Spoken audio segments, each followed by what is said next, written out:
All right, welcome for joining us. Thanks so much. Really appreciate that. Ill-fated. Yeah, okay. It's morning. That's fine. That's great. Saturday morning hype. Yeah. So session 14, picking it up right where we left off. We're in the Zelslagen. Got our rooms bought from Stuart, the master there, and got some food that are paid for the rooms. So the food's coming around. It's a nice, beautiful place. It's also a little bit expensive in comparison to maybe another tavern that's in the Drift. But hey, you're next to the Suntree Cathedral. It's warm and inviting within this place. The snow doesn't even hit upon the actual cobbled road or the brick sidewalks. So you're in an area that seems to be divinely intervened. So I'll go through a couple highlights based on the last through my notes because I didn't do the lore posting. So um, we'll first talk about the Duke's grimoire, right? So we went through that, and that last part was essentially the sacrifice of the Dark Ones. Seems to be the final part of that ritual. You all were debating pretty heavily: do we go back or not? Right? You kind of had that very difficult time of trying to figure, hey, do we do this? Do we that? What exactly should we do here? And then we had ascending towards Pelu, Elise, and those two sendings there really related that Pelu said everything's good, right? The Giants are here, thanks for that. And then Elise was kind of like it's taken care of, but also had the attitude that kind of came through even on the words. So, Mhm. and I think from those two there, and also being like, do we really want to backtrack for something that is in the middle of nowhere and maybe no one's going to find? And also, the Duke was the only one capable of doing it. We also have the only kind of textbook or manuscript we think, unless there's maybe another random copy somewhere. It's just not worth going back. Press forward and let whatever that is be put to rest. So the three forecasts that came from Lord Downfloor, this was happened because we Commander Wrangler Uku, which is this very blunt and brash character, um, and they were kind of put to this very, what's the word for it, like almost in line with the Lord, but also with their own like kind of like agenda, their own code of conduct in a way. And so they're just like running the horse through and like bashing through, and they're like, we're gonna demand an audience with the Lord immediately based on what the communication happened at the entrance there. Of course, you had all these Clan Alderfist dwarfs, Thulnir, these refugees that were there. They're here as well on the courtyard of the Sun Tree. And then you had this audience with the Lord, which the Lord was someone that seems to be very honest and as well as trustworthy of individuals, and kind of said, I don't speak to my place if I don't know it. And since you all are talking about these things, which we had brought up the chosen ones, essentially a quest to slay dragons, you stated gemstones, and you said Magello, and all of a sudden you find out that Magello's the magistrate to King Reldor Telthar. And then you mentioned Damodar, and this could be the string puller. And then you also mentioned the frost giants. And so you're really talking about these things that potentially the Lord is like, I mean, we're going off the camera, as far as this magic level of these things and prophecy and all these. So the Lord isn't going to speak to that. And he believes you, trusts you what you're saying, simply because who the heck would come here to the holy city of Othema, to my lordship, talking about these things randomly unless they want to be either thrown in jail for lying and talking about all craziness, or they're Plus, actually being it's your truthful. whole Eye of Truth thing or whatever it was. Yes, and they're also, you also have Zone of Truth and these other capabilities. In addition, that Lord also had a very high insight, so I was able to kind of look through and see that you all were doing that. So three forecasts that came through was there was a war to the far south that is occurring between the regions of Ethrina and Uther, and this war involves Erithune, an actual elder great red worm. There's also monstrous hordes that are there, and they notice them as Vodir, which essentially is goblinoids, hobgoblins, goblins, and orcs and things. You had War Song, which are fire giants. And so I didn't tell you where the fire giants come from. Well, you probably maybe find out later. You can ask. And they had eye monsters, beholders, and then you also had these mages, which are these kind of cloaked figures that didn't really come to the forefront of the battlefield, but spellcasting was there simply because they mentioned these Temerian cannons. They actually have these cannons from their ships, essentially these battleships on the actual coast of the bay, and so they would fire onto them, and if not potentially for mages, right, shielding and casting things, then you'd imagine there would be very disastrous things towards the monstrous horde. So, Lady Cinderelena brought up presides over Mirren and is the bridge between houses of Elyon and Temeria and the Talthars. Essentially, why the Temerian soldiers are coming to the aid and also fighting along with the Talthars. Mirren is a kind of a palace that is in Merlandar within Athrena, and it has a small, decent-sized council upon it. And one of the things to note is that they mentioned Ismar.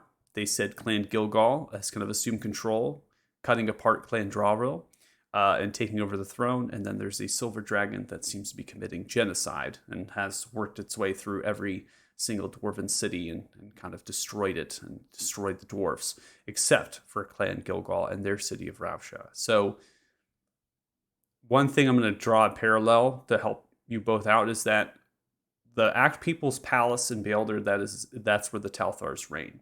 That is extremely far to Athrena, and it's extremely far to Ismar even, in terms of how much geography, geological things you have to go through.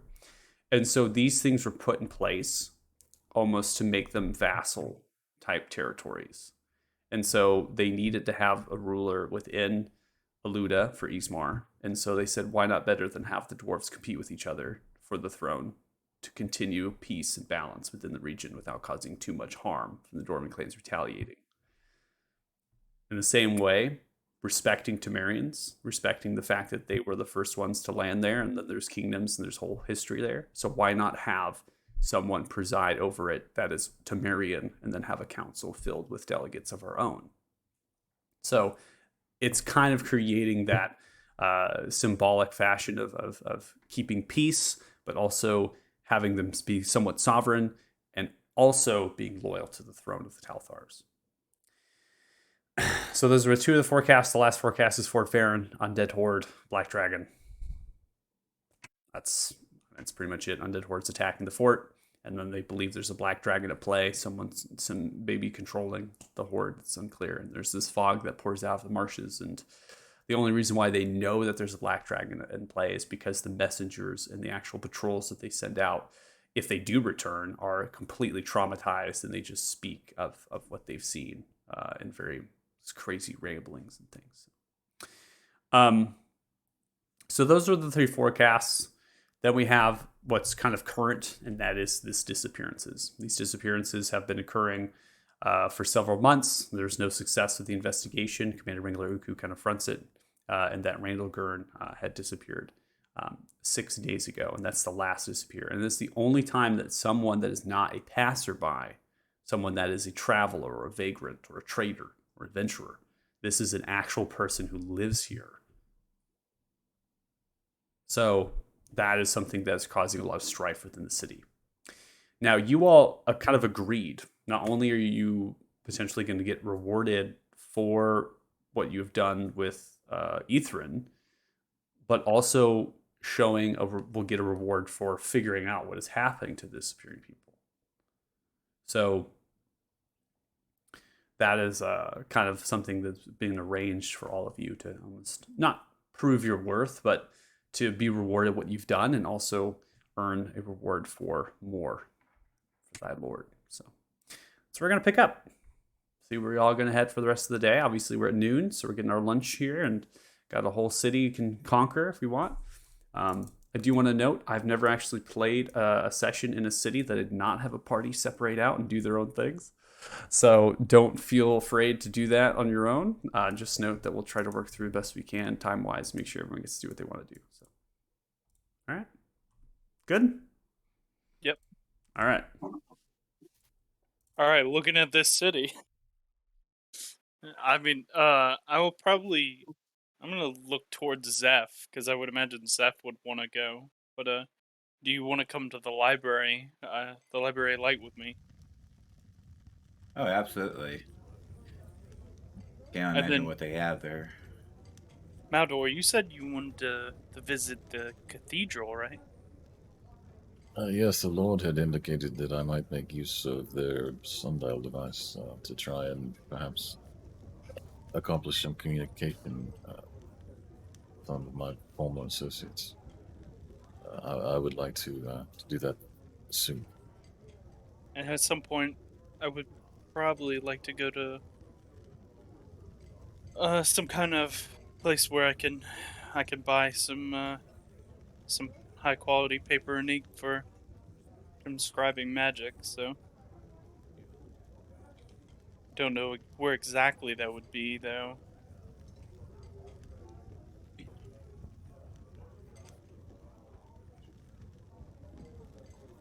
Does anyone Gonna- else have anything they want to accomplish before we? I imagine it would be uh, in the same place you would, or in a similar area as the paper, but just sh- find out what kind of items they have for sale around here. So we'll try to get everything done and then group back up for the investigation. We can group I'm up to assuming all go that would be shopping, I in- think. Yeah, probably Yeah. a merchant. district. Errands, and then group shopping, and then investigation. Sounds good to me. Yeah, I have no use for gods or books, so I'll go to some training ground somewhere and challenge somebody to a spar. Sounds good. I think Tegan, I is will there go. anything in particular you want to do?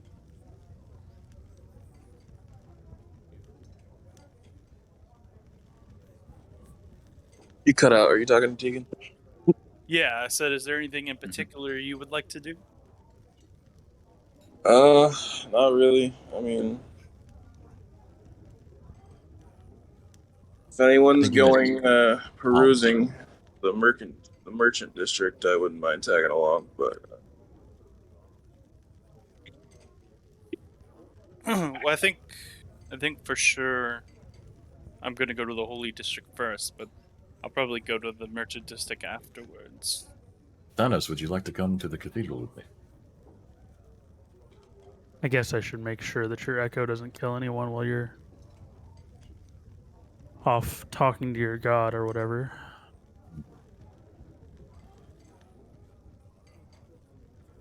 All right. Well, I guess we'll meet up in like a couple hours then, and we'll go to the Merchant District together.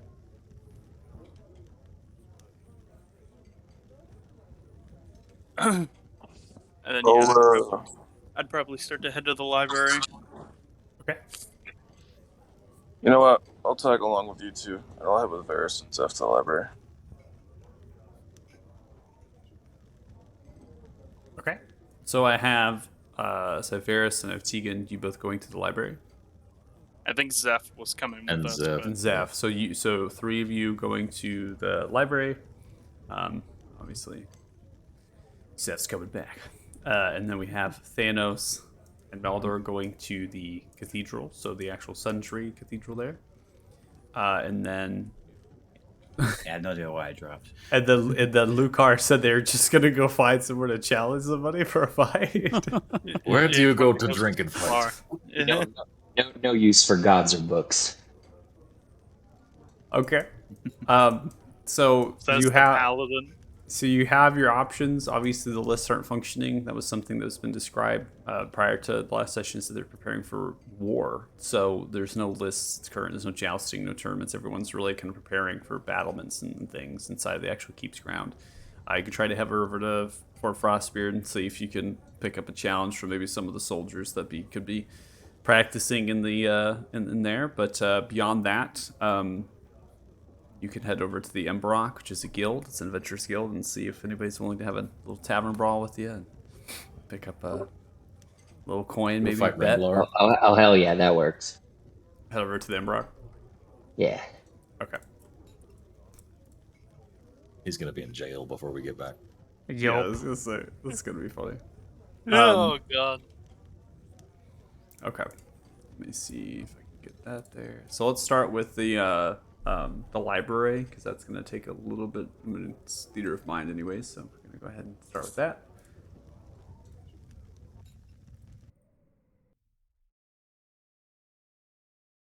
And then we'll go to the Sun Tree, and then we'll have the Embrock here. It'll be pretty quick, so I'd imagine. I don't think there's any challenge you're gonna find there, but that's all right. Cracking some skulls, love it. All right, let me find the library.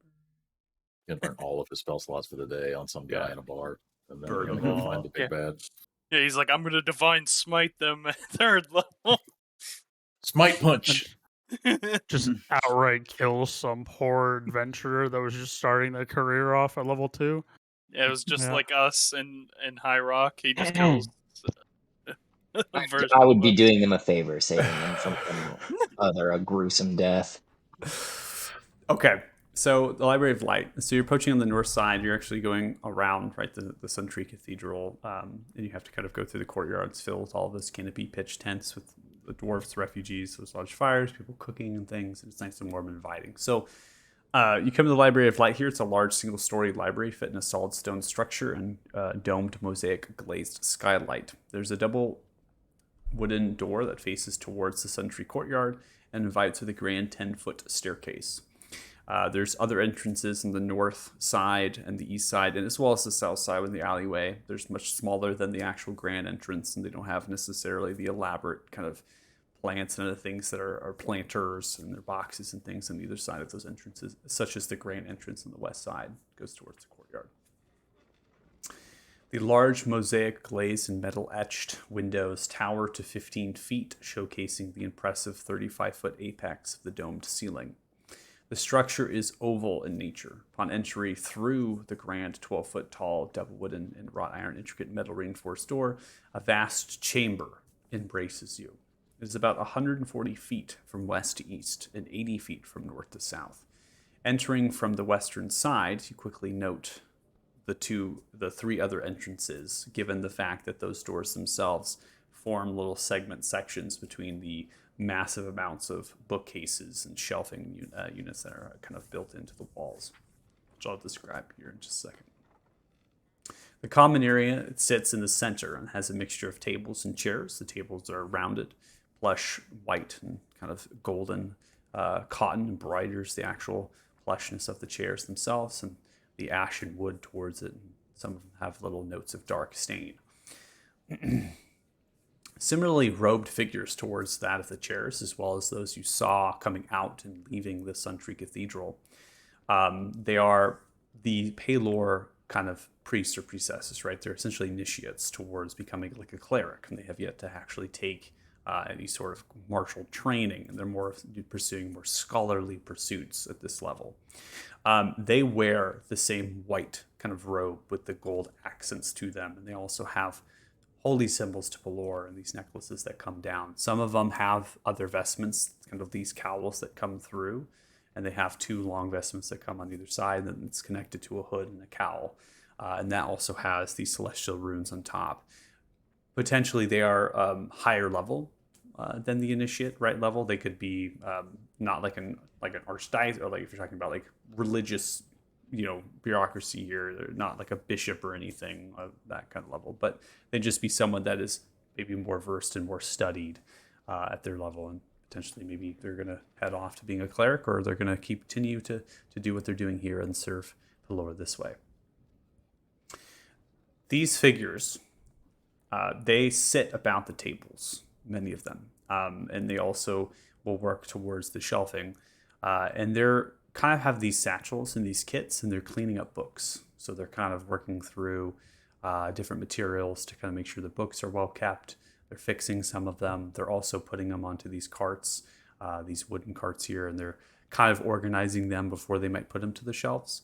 And they're also assisting and helping people that are in there. So patrons, if you want to call them that. And people are coming in looking for specific things, and immediately they're helping them and assisting them find that. No one really approaches you, and so it kind of feels as if you might have to approach them if you're trying to find something specific. Stone shelving spirals around in every wall and works their way up to nearly 20 feet. Ladders attached to the floor slide in grooves to reach upper volumes. Signs engraved into the stonework above certain shelving signifies their nomenclature.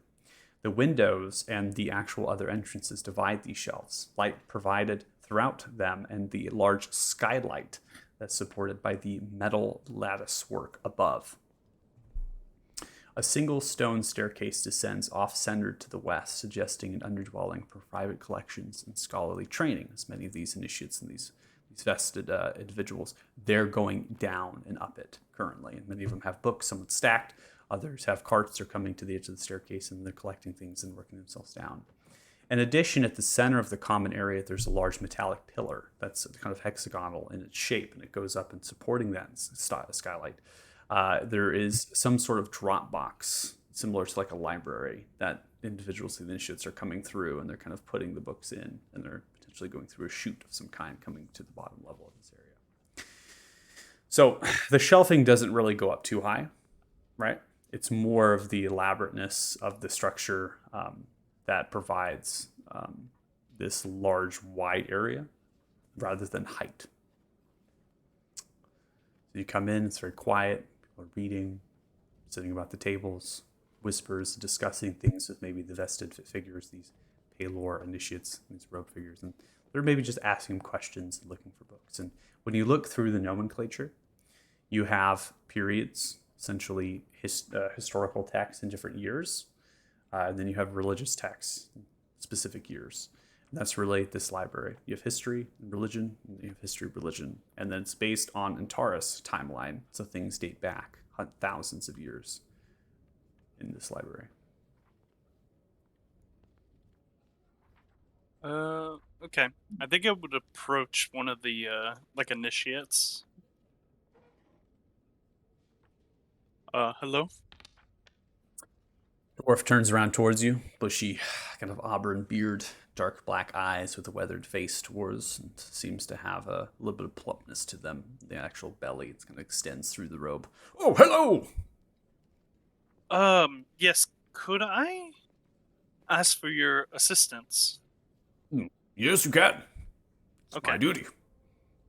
Yes. So I was looking for some historical documents on the, like, kind of time where arcane and divine magic users were kind of at war with each other.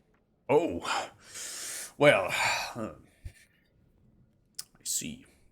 Yes, I believe I can find you a couple volumes relating to things like that. All right, I appreciate it. Yep. 1 second. Walks off, goes towards history, falls up. Seems this is actually fairly recent history. It's within the actual modern section. Begins to grab a couple different books off of the shelf of different things, stacks them together, waltzes over, waddling. Sits down at a nearby table, taps him. Here you are. This one's on the Age of the Great Purge. And this one is on the False of the Paline Prophecies. Here you are. Thank you. You're most humbly welcome. And I would start with the Great Purge text. Yeah. I'll start going through the other one while he's going through that one. Before he's way faster. Is there anything else that you need? Not for now. All right. Well, my name is Marvok. Okay. Yeah, I was if gonna you need ask me. you your name. Thank you. Yeah, most humbly welcome. Oh, yeah, do that. Walks off. All right. All right, so I'll give you a synopsis of these texts. So, the Age of the Great Purge. I'm going to go ahead and give you just a quick kind of synopsis of the Age of the Great Purges. So, in relation to, and I'll relate it towards what you would actually find more compelling within this volume. So, the volume itself is decent and large. It has easily 200 pages worth of text in here, and it's written by several different authors. And it's essentially accounts from bards and other individuals that might have been at the forefront. And then at the end, chapters is the last author, and that seems to collect many of the different things together into kind of a conclusion of sorts.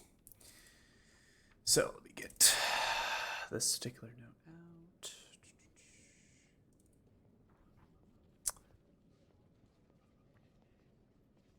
Okay.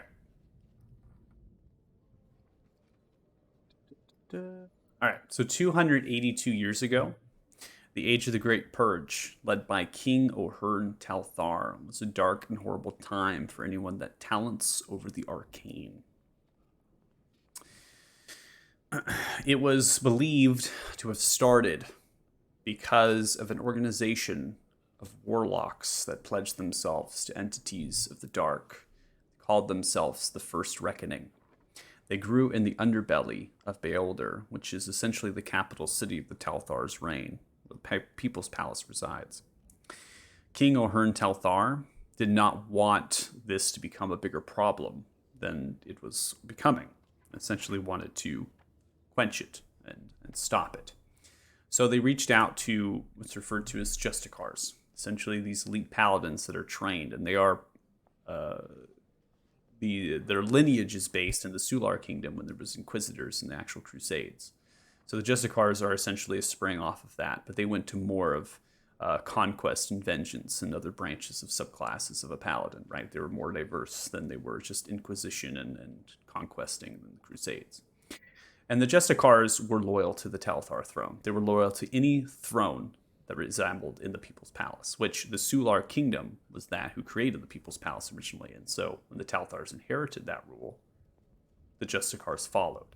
That was them that was in line. So the Justicars were given full approval, become Inquisitors, and began to run through Beolder and essentially snuff out the First Reckoning. Unfortunately, that led to spreading outside of the capital city into other branches of the Arthurian kingdom. To you, this is going to become more of just the same. Essentially, we think that this individual is, so that we're going to go ahead and persecute them. And they didn't kill those that did. If they resisted, yes, there was war, there was combat, and these individuals were slain.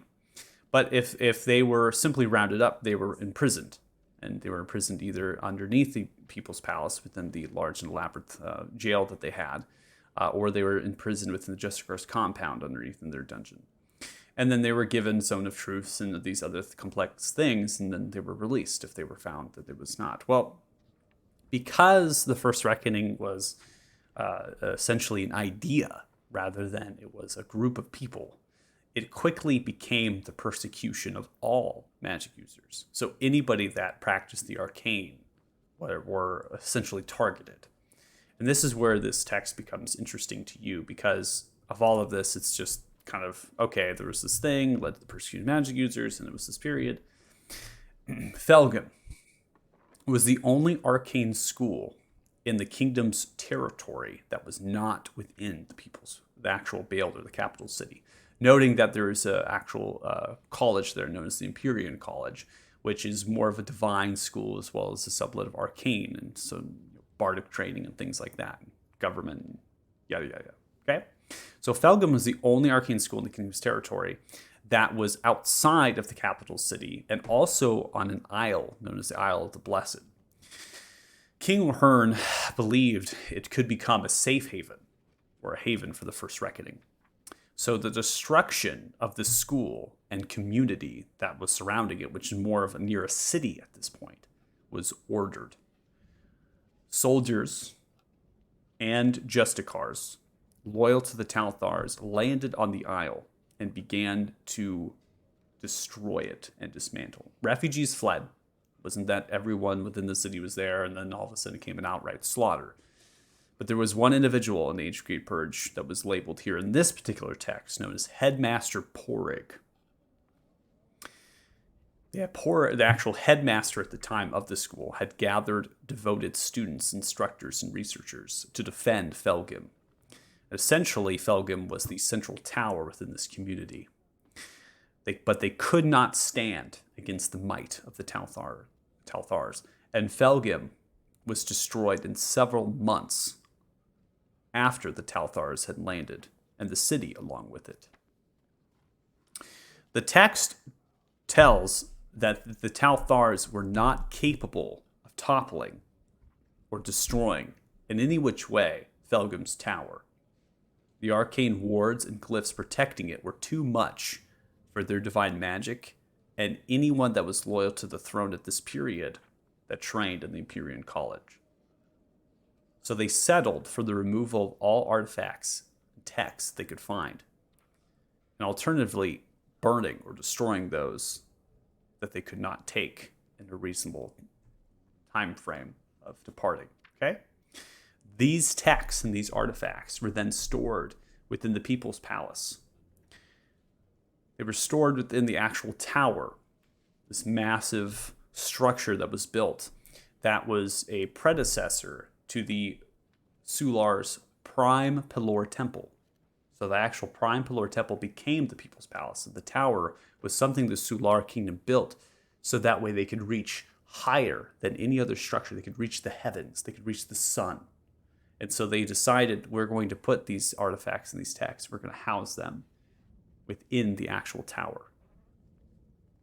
They devoted themselves to offices and other departments of collection and things to continue to find artifacts and texts, so that way that the First Reckoning could not find and use them against the Telthars. So all that really remains, Thalgrim, in the context of this book, essentially is a ruined city and the tower. The Age of the Great Purge didn't actually last too long. And it states here in the conclusion, at the end of this book, that the Age of the Great Purge only lasted several years of actual time. And that there was conflict between the two elvish kingdoms, one of which was loyal to the Temerian houses of Elyon, and the other was seeking to create themselves as sovereign. And they were at war. And so King Delron, Ethrina, which is of the actual Ethrina kingdom, which is loyal to the Temerian houses, is going to pledge their daughter to King O'Hearn in exchange for sending soldiers. And so that led to the end of this period, as now the eyes of the Telthar were sent on aiding a new ally.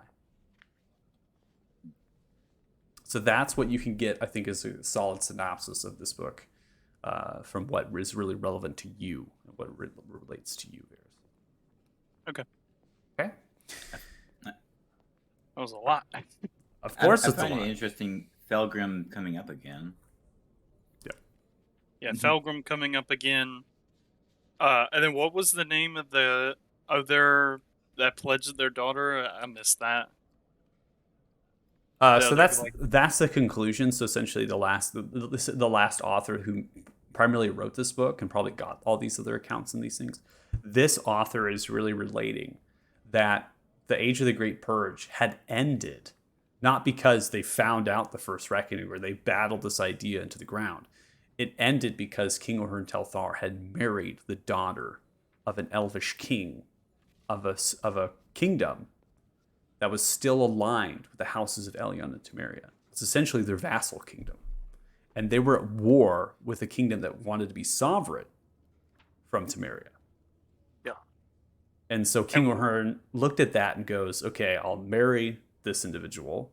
We'll align our kingdoms together, which thereby aligns us to the Temerian houses. And I will help you in this war to quench this kingdom that wants to be sovereign. Okay. And then I don't know if I would know this, but so there's the Telthars and what's the other one? The Marians? the Talmarians. Are the Talmarians arcane Temerians. users? Oh, the Temerians. Are they the arcane users? Temerians is a continent that exists to the south of Arthuria, and Temerian, in relation to what they're referring to, is the Republic. Temerian is a republic. It constitutes many different houses, and they are inside of the capital known as Elyon, and these houses control the Temerian Republic. They're all arcane based. Okay. Oh, okay. Because I was gonna say, is it because the daughter was like from an arcane-based house, and that's kind of what ended it, or it was No. just like his focus got pulled away? So let me extrapolate just a little bit to kind of create the way that I want you to remember this is that Temerian colonials, okay, so from another continent landed on Arthuria within Ethrina, okay? Right. They became a vassal kingdom. So there had to be government that was established because it got large. And so they created a kingdom, but this is a vassal kingdom. So a vassal kingdom is essentially a place or a rule or something that is under the crown or the jurisdiction, the authority of someone else, which is the Temerian Republic. Okay. So that vassal kingdom, there was an uprising that happened and split into two. One of which was still a vassal and still in line with the Temerian Republic, and the other that wanted to be sovereign, which essentially does not have any rule upon it. So now they became at war. Mhm. So the vassal kingdom wanted to seek aid, not only because they had Temerian Republic allies, but also they wanted to establish more dominant rule with the Talthars, right? Mhm. Talthars were at this stage very powerful. And the only thing stopping them from coming down from the Galliana Mountains and pouring into the kingdom and just quenching this whole thing was because they still needed to establish rule within themselves. And they wanted to establish infrastructure. Mhm. And so they thought, well, let's bond these two kingdoms together by blood. Okay. Does that make sense now? Yeah. Yeah. Okay. Yeah. Okay. Getting some Game of Thrones shit going on here. Yeah. And So- it basically just pulled their interest away from this like persecution. Exactly. It's not that the age of the Great Purge had ended. There wasn't like a finalized thing that stopped it. It was just that we have bigger fish to fry. Right? Right. We have a war to fight now. So we're gonna go Okay. do that. All right. Are all the reports of the dragons attacking and everything just on Artheria, or are there other continents being attacked? That is a question that I don't believe anybody within the Library of Light would be able to answer for you. You might have to talk to the head priestess, which is inside of the Suntree Cathedral, or you can try to seek out someone of note like the Lord Downfloor and ask that question. I'll be right back. I gotta use the bathroom. It's a very global scale type situation, so it definitely Yeah, have to be for sure. someone. Definitely have to be someone not within. None of these librarians would know that. They don't get out much. Yeah. I know where I'm from, I didn't hear anything Correct. like that. You did not. So now we're going to get to the essentially false prophecies of Paleen, and that is essentially false prophecies of Paleen to King Reldor Talthar. This is essentially a small account. It's roughly 40 to 60 pages, and it's from a few of the servants that this bard actually was able to gather and then get out and kind of describe. Essentially, is putting a stain upon King Reldor Talthar. So the previous magistrate, or at least a magistrate to King Reldor Talthar, there's multiple magistrates. There's first, second, and third magistrates to the actual throne. So Paleen was actually a first magistrate and someone that had powerful arcane magic and divination as well. And that Paleen had given false prophecies to King Reldor Talthar and simply stated that these prophecies stated that there would be someone born within the south of the continent that would seek to destroy the Talthar reign, seek to destroy the throne. And that led to further investigations and inquisition into the south of the continent, into now their owned kingdoms, because all the kingdoms at this point have been united.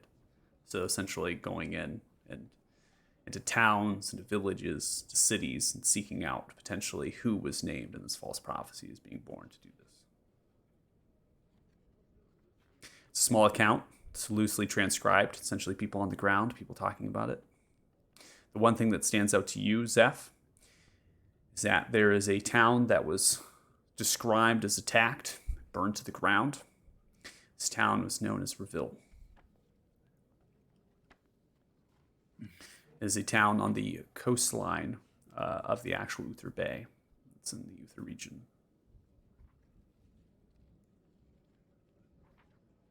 This town would stand out to you in the way it's described. It's the way that the burning and attack happened.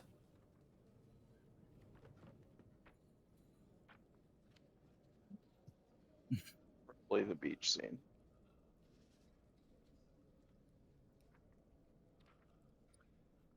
far as the If we're rolling timeline, another one. as far as the timeline is concerned, this does not specifically state times, but you're trying to pull back and maybe think about when exactly King Reldor Telthar, because that's actually the reigning king of the Kingdom of Arthuria. That's the Telthar in reign currently at the present time. And so you're most likely trying to think about, when exactly this occurred.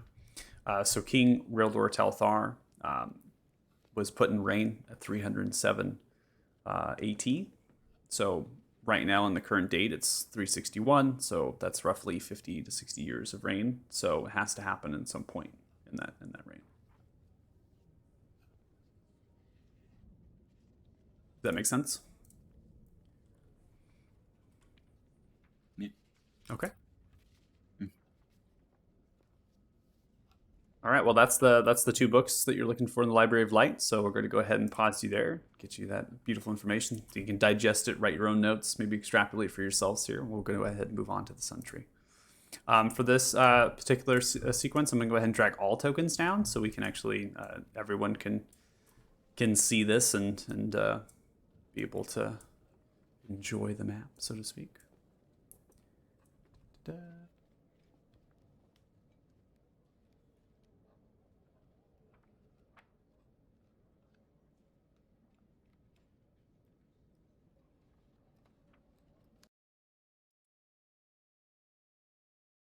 We might possibly have picked the worst two people to walk into a church in a big city. Yep. In hindsight, I was thinking Tegan the same should thing. 100% go to YouTube. He should have 100% went with YouTube. It's too late now. Nah, You're in the it's library. All right. So the Sun Tree Cathedral is a large cathedral that's built around the Sun Tree. It is made from stone with a vaulted 70-foot wooden rafters. Large stained glass windows surround the structure. Each signifies some passage with Pelor scripture. The cathedral is designed to have the Sun Tree above everything else. It is about 35 feet above the double wooden door, metal reinforced etch and celestial rune entrance. Upon entry here, you kind of come up, you're now on the map. You see this entrance in front of you. It has great width to it, about 10 to 12 feet, and stands roughly 15 to 16 feet high. It seems to have the kind of handles that are there, wrought iron circlets and things, and they're kind of made into a celestial rune and or a Pelor's kind of sun in a way. There's soldiers just standing there, kind of talking on either side, and they're kind of posted up, just having a normal conversation, and they see you two approach, and they immediately kind of waltz over, and one of them kind of swings the door open and steps back. Just kind of waves the hand through, and they continue to have their conversation amongst themselves, noting that this place is free to whoever wants to come into it. There's no, essentially, restrictions or anything. It's just kind of letting you go in and doesn't even address you at all. And they're continuing to have the conversation, which seems to be about some particular pie that was made by a Brendan Chalor of a Mountainside Tavern that was exquisite.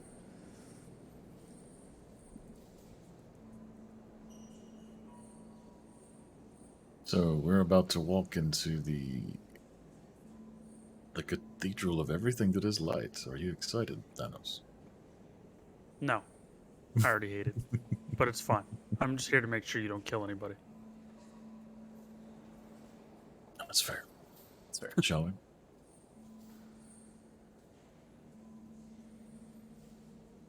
All right, so pressing in, immediately you can see that there are two chambers on either side of the entrance here. It serves as kind of areas maybe for like secluded prayer and confession, other sorts of things there. So there are square celestial rune-covered pillars, and they extend into the wooden rafters and the ceiling and provide support for that ceiling, which has kind of a Sistine Chapel-like vibe that's painted. And some of the stone and artwork is very beautiful there. There's a large stone altar and sits near center of the cathedral. It seems to be adorned in white cloth tapestry and precious Pelor scripture, as well as other sorts of things such as incense and kind of trinkets that would be related to prayer and rituals. There is incense that burns, and they have within these kind of small golden bowls held by a golden chain, and those are upon some of the actual posts of the railings that encompass the stairs, and as well as the elevated positions. There is a golden goblet containing wine. It seems to signify the blood of Pelor, and that sits on the actual altar itself. White cloth wooden chairs sit about the altar on either side of the stone staircase. These chairs potentially are served during if they have like a service of sorts and they need assistance from initiates or others that are vested to be able to sit into. There are stone statues. They sit outside the cathedral, which you were able to observe coming in. They're about 20 feet tall. They're made of this kind of darkish granite, which is similar in coloration to the walls of this cathedral. They're also embedded into the earth, and then they have a little bit of kind of a platform that raises them potentially from any sort of people kind of trampling across them. These figures are very plain. They're not robed or garment or anything. The statues in the map are really just kind of signifying that they're there. And the way that I best describe these is they have two bowls that they're like leaning down towards the actual. So they're coming down to make the bowls at the level of a medium-sized humanoid. And then inside of those bowls are gold pieces and copper pieces and silver, right? So coin and things. And essentially that people are just come here and they donate and then they walk into the cathedral. There are people in here, and they're sitting upon these wooden benches and pews that seem to be anchored into the white marble floor, and they're just whispering to themselves, talking. There's paladins in here with the actual symbols of lore and the actual surcoats. There are commoners, there's nobles, right? And they're just praying, talking, enjoying the time that they're in here.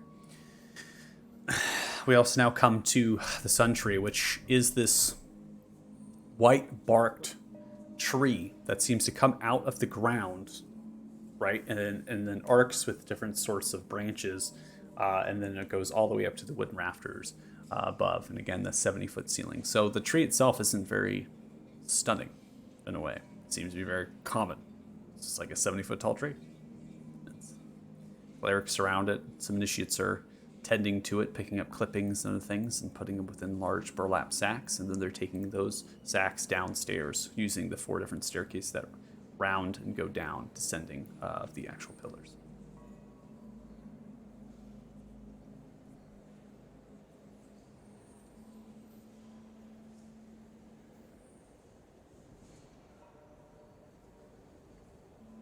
See, some of these initiates are talking and getting instruction from somebody that has a much larger pillar symbol that's crested in gems and gold upon the center chest. They also have 4 different kind of things that come down of their vestments with celestial runes and a golden cowl that's now kind of pulled back, revealing this figure is a thin and nimble human female, light green eyes, pale complexion, hair is white, flows to the back in a single braided ponytail.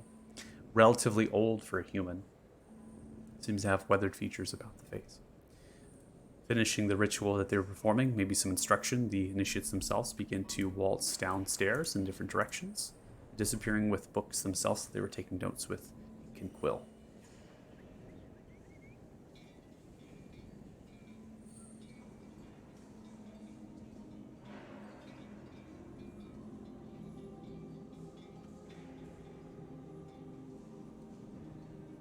Have you concluded your ceremony? I do not wish to interrupt.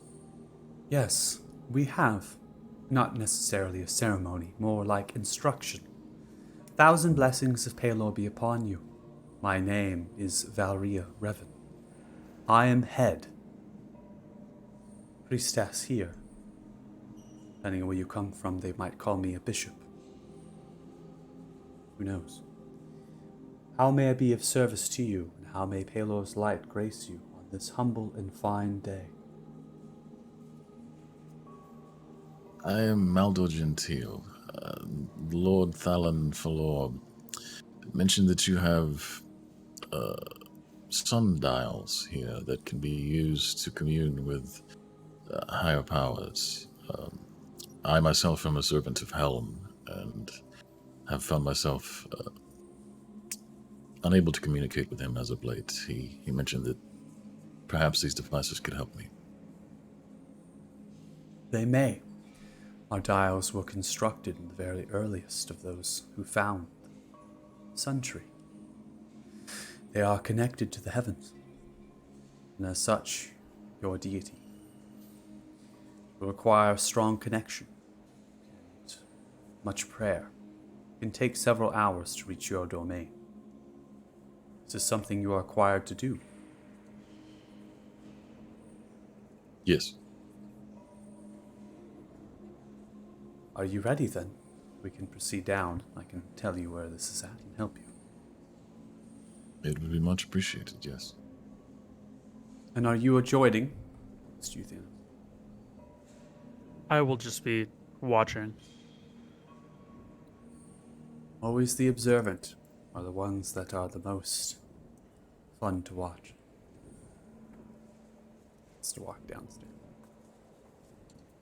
Alright, I'm going to go ahead and do a similar fashion with the tokens, so make sure I get all the tokens on this next map as well.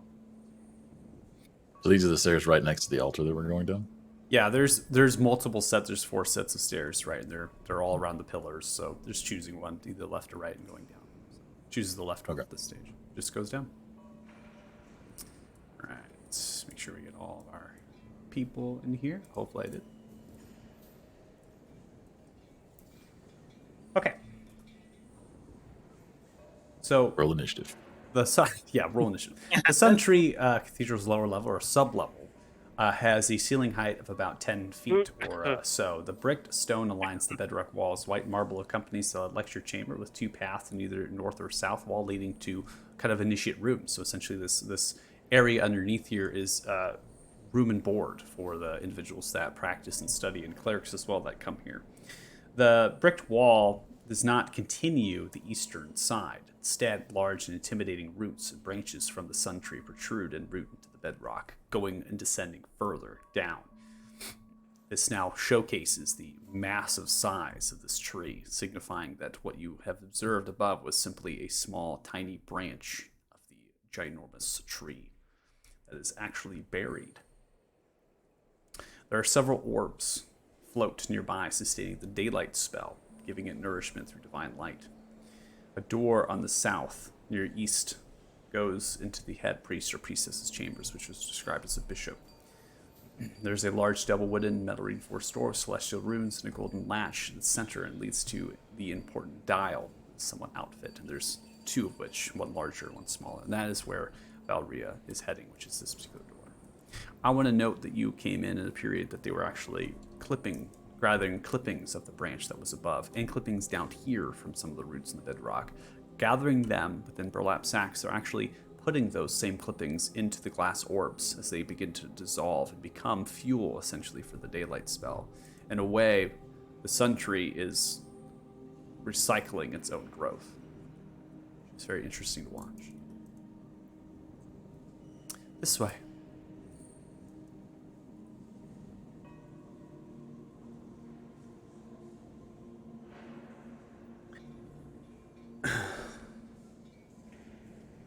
Coming inside, glowing sunburst runes of celestials sit upon about 3 to 4 feet above the chamber's floor, designed for those that wish to reach particularly Palor's domain, but other celestial domains that are relevant to the positioning where the sunburst rune will go.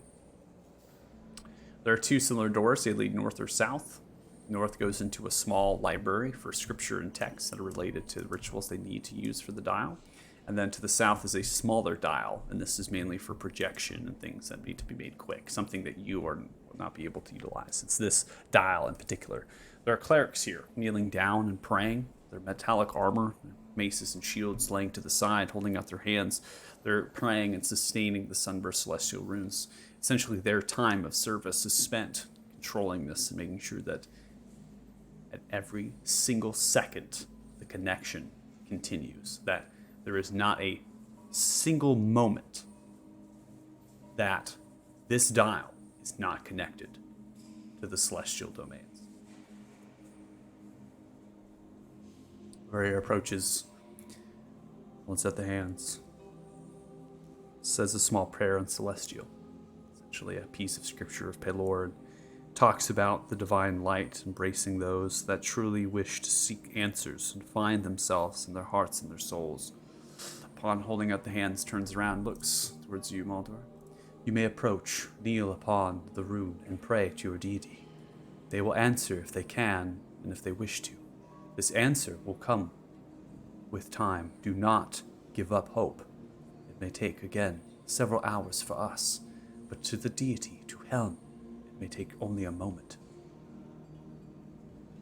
Yes, that is something I'm all too familiar with. Thank you. You are most humbly welcome. Any of those that wish to connect to the deity are more than welcome to the celestial heavens. It is our service that we may serve you, help you find your way. Clerics here will continue to empower the sundial so that you may achieve your purpose. They will be here to the very earliest hours of the next morning. It is their task and their duty. You are more, Valerie approaches you, Thanos. You are more than happy to wait and sit. If you are in need of food, other things, you can just simply reach out to Initiate on the outside of the lecture room and they can fetch you something to drink and eat. But for you, looks towards you, Maldor, it is advised that you put your attire in full concentration into prayer. Of course. Good luck. Walks out of the room, shuts the door.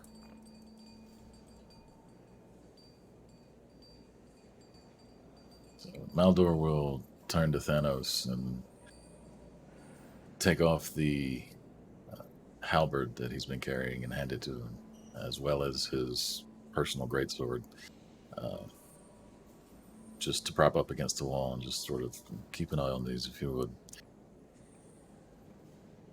And then he will clutch his symbol of helm and approach the altar. Okay. Kneel. Okay.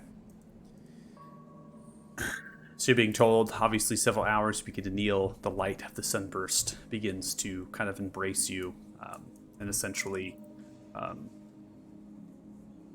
not fully warmth you, and kind of glows upon your flesh and just begins to tickle with that radiant warmth, right? And as you're kneeling down, concentrating your focus and your energy, you're mainly focusing on being enveloped with that radiance, right? You're trying to focus on continuously being enveloped by it, trying to form some sort of bridge or channel to that celestial domain, and essentially to astral project yourself. That's what you're kind of aiming to do here, in a way, if we're going to relate that to a spell. And so you're kind of wanting to project yourself into Helm's domain to speak to the deity. So at this stage, we're going to go ahead and we'll switch over, I think, to Lucar's thing. I'm going to get the scene set up here of the actual hall, because there's a particular map for this, so I want to make sure I get this set up appropriately here for you, so it might take me just a second. I did not expect us to go to the guild today. Maldor deep in prayer, trying to contact his deity to find some way to give him direction in life. And Lucar's just like, I'm gonna punch a bunch of people. I want to go beat someone's ass. It's just a really funny dynamic. Like, half the group's like, okay, we're gonna go to the library and trying to figure out what's going on around here. Well, we're gonna go pray. Yeah. I'm gonna make sure nothing happens. I'm gonna go fight. I wanna go beat the shit out of people. I feel so I can rip Damodar's throat out with my bare fucking claws. Love it. All right. Really encapturing the oath of vengeance. The essence of your character. He's got one job.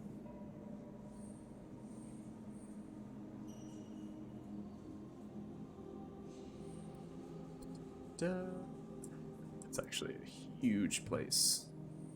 Real question is, what's going to happen to Lucar when we kill Damodar and he loses his whole reason to exist? He'll just cease to exist himself. We have to fight to the death. I think it's. He's gonna go retire in the little mining town that we originated from. Go all the way back to High Rock. Whittle, Go to High Rock and retire. whittle little dragon toys.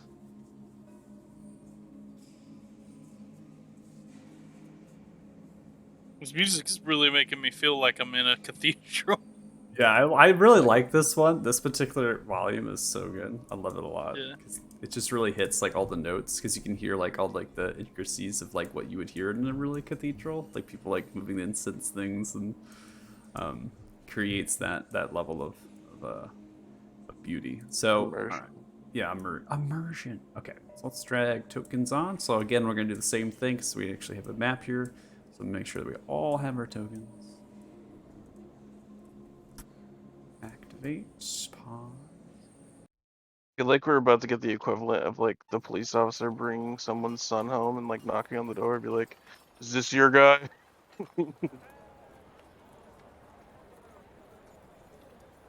God, this place is huge. Yeah, it's a big place. I didn't mean to behead him. The sword just wanted me to.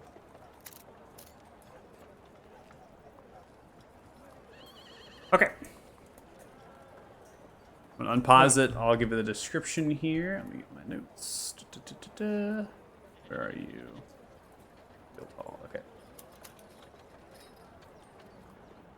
All right. So Hall of Emberock. So this is a Hall of Emberock, maintained and owned by Order of Emberock, an adventurers guild founded by retired Denkosh mercenaries that wanted to use their skills for the betterment of society. This hall was built and occupied 120 years ago to provide recruitment in Frosthorn and a comfortable place to drink for its members. Eat as well, and maybe lodging if there's some rooms. But this particular hall doesn't actually have any lodging, so it's really just for eating and drinking. So this large hall is made from brick, slate, stone, lined with interior darkened wood, located on the essentially the area. If we look on to the city map, and we relate towards our legend here and try to find out where this particular place is, it's in the heart of the Merchants District, and it's nearby kind of a slew and lining of other sorts of Fletchers and smiths and other things. And if you've ever seen kind of a Knight's Tale, I think a Knight's Tale does a really good depiction of that when they're searching for a blacksmith to repair their armor.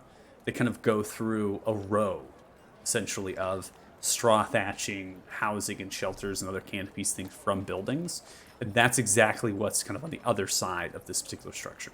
Okay, so you have that row of blacksmiths and fletching and traders and things, essentially people that are held out here to occupy their profession, maybe rent space to do their profession, but there aren't technically people that are like citizens. Not like Rudolph's Weapons and Arms, which actually has like an actual blacksmith shop and then has a blacksmith itself that's outside. So that they're more of temporary in a way, albeit reside at long intervals of time. So upon approaching this structure, obviously you can see through the windows, and this structure is actually a newer structure that I kind of redesigned because I wanted to try to find a really cool way of making the windows happen. And so you can actually see through the windows, but you can't walk through them. And you can't click them as like a door, which is interesting. So, but coming and looking right around the actual building, nearby there's a stables, and that's on the east side. And the stables is quite large, has like war horses and carts and stagecoaches and other sorts of riding horses and things, maybe for the guild hall as well as others that are kind of pitching themselves to shop around the merchant district in this area and the row. The poster boards that are here are actual adventuring poster boards. These are kind of putting themselves being like, you know, this individual has like 13 rats in the basement of their shop. They need to be cleared out. They're willing to pay 5 gold pieces for everyone who wants to go kill some rats. And so when you look at the poster board, the best thing that I can tell you, Lucar, this is small potatoes.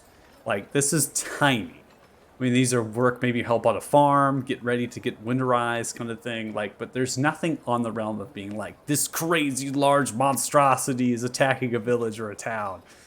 And so you're finding out that either A, there's just nothing going on for them to fight. We were in the Frosthorn, though, for, you know, that would be insane. Or they're told that they can't post anything like that because of reasons which relate to the throne room and stating Ithrin, right, was a plague on patrols and other things. Maybe that this is something that they can't send Emberock out because they will risk their deaths fighting and essentially getting caught up by a dragon. It's not what they're capable of doing. So nothing on the poster board is really standing out. There's obviously guild registries and certain things here noting how many members the Emberock has. There's also trade that's happening on this poster board from the row. People are coming around using it and kind of showing off, hey, I have 500 pounds of this. I want to sell this. Can I trade this for this type deal?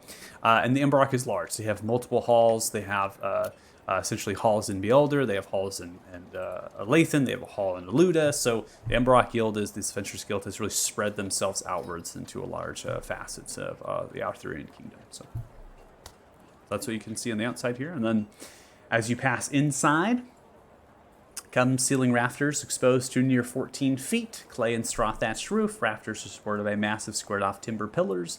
The first floor of the hall has 2 fireplaces built from solid slabs on either western or eastern sides. There's a central kind of hearth that burns bright and extends with chimney through the roof. A bar and kitchen reside the opposite of the hall's entrance, which is this 12 to 14 foot wide, 13 foot tall, kind of double wooden door that's metal reinforced, and some of the iron handles are rusted at this point, signifying how old the actual hall is. The long tables are fit with benches occupied by a plethora of adventurers, commoners, thieves, and as well as maybe even assassins. And so there's just a large amount of different people here that are kind of gathering themselves for drinking and eating to their heart's delight. There's a notable crest on many of their armor or equipment, and it's that of a campfire with a slow burning ember at its center, and that is the same signage posting of above the hall that signifies the Hall of Emberock, and that most likely is the symbol of Emberock, right? It's essentially this campfire with a small ember at its center. It's very simple. But the colorations are diverse, and so there's not really any kind of colors there. I'm going to go ahead and transition.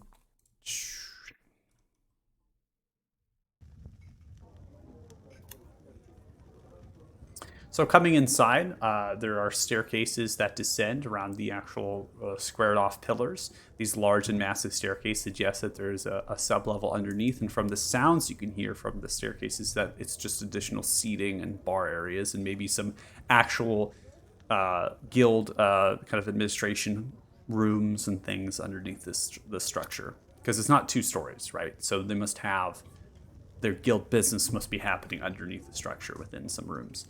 When you pass by, there is an individual that kind of steps off of the seat.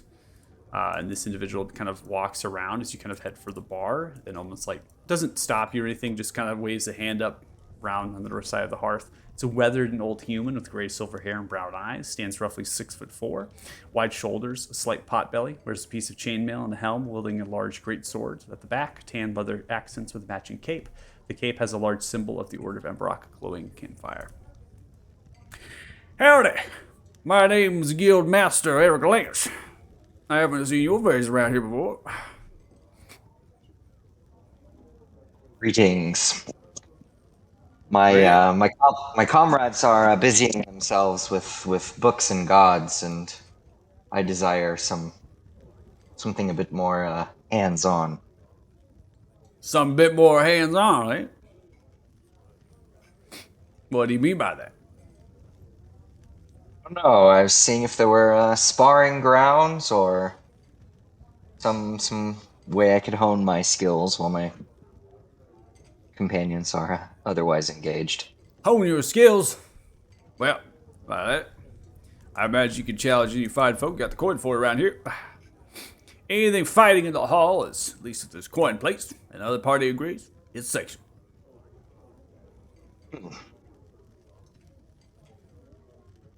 Other than that, the lists are closed up. All the tournament fighting, all done, unfortunately.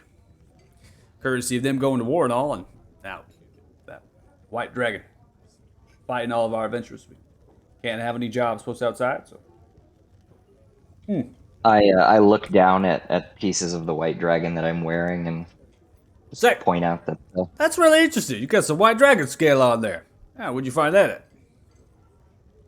the white dragon plaguing your people makes for Sorry, what'd you say there? I'm a little old. Come here. that white dragon plaguing your people makes for fine armor. Oh, wait, are you saying you slayed that dragon? My companions and I. There's a hand on your shoulder. Well, let me tell you. You challenge anybody in here, you're gonna find yourself not really fighting a challenge if you being able to slay a dragon. See what I'm saying? But you have yourself a little kicks and giggles if you like. I'm surprised. Have you talked to the Lord yet? We have earlier Yep. today. That's good. Well, I think maybe mead first, and if anyone fancies a challenge. All right then. Yeah, approach at your own will. put down some coin, get a fight going. Little fisticuffs, no worries. Or you don't want weapons, they're willing to do any weapons, that's fine too. No killing though in this hall. Tell you what, no killing. I want no blood on my wood. You know how hard it is to get blood out of wood? It's tough, real tough. Hey, Grubble! One wants a meat, eh? Go ahead now. Come on over here.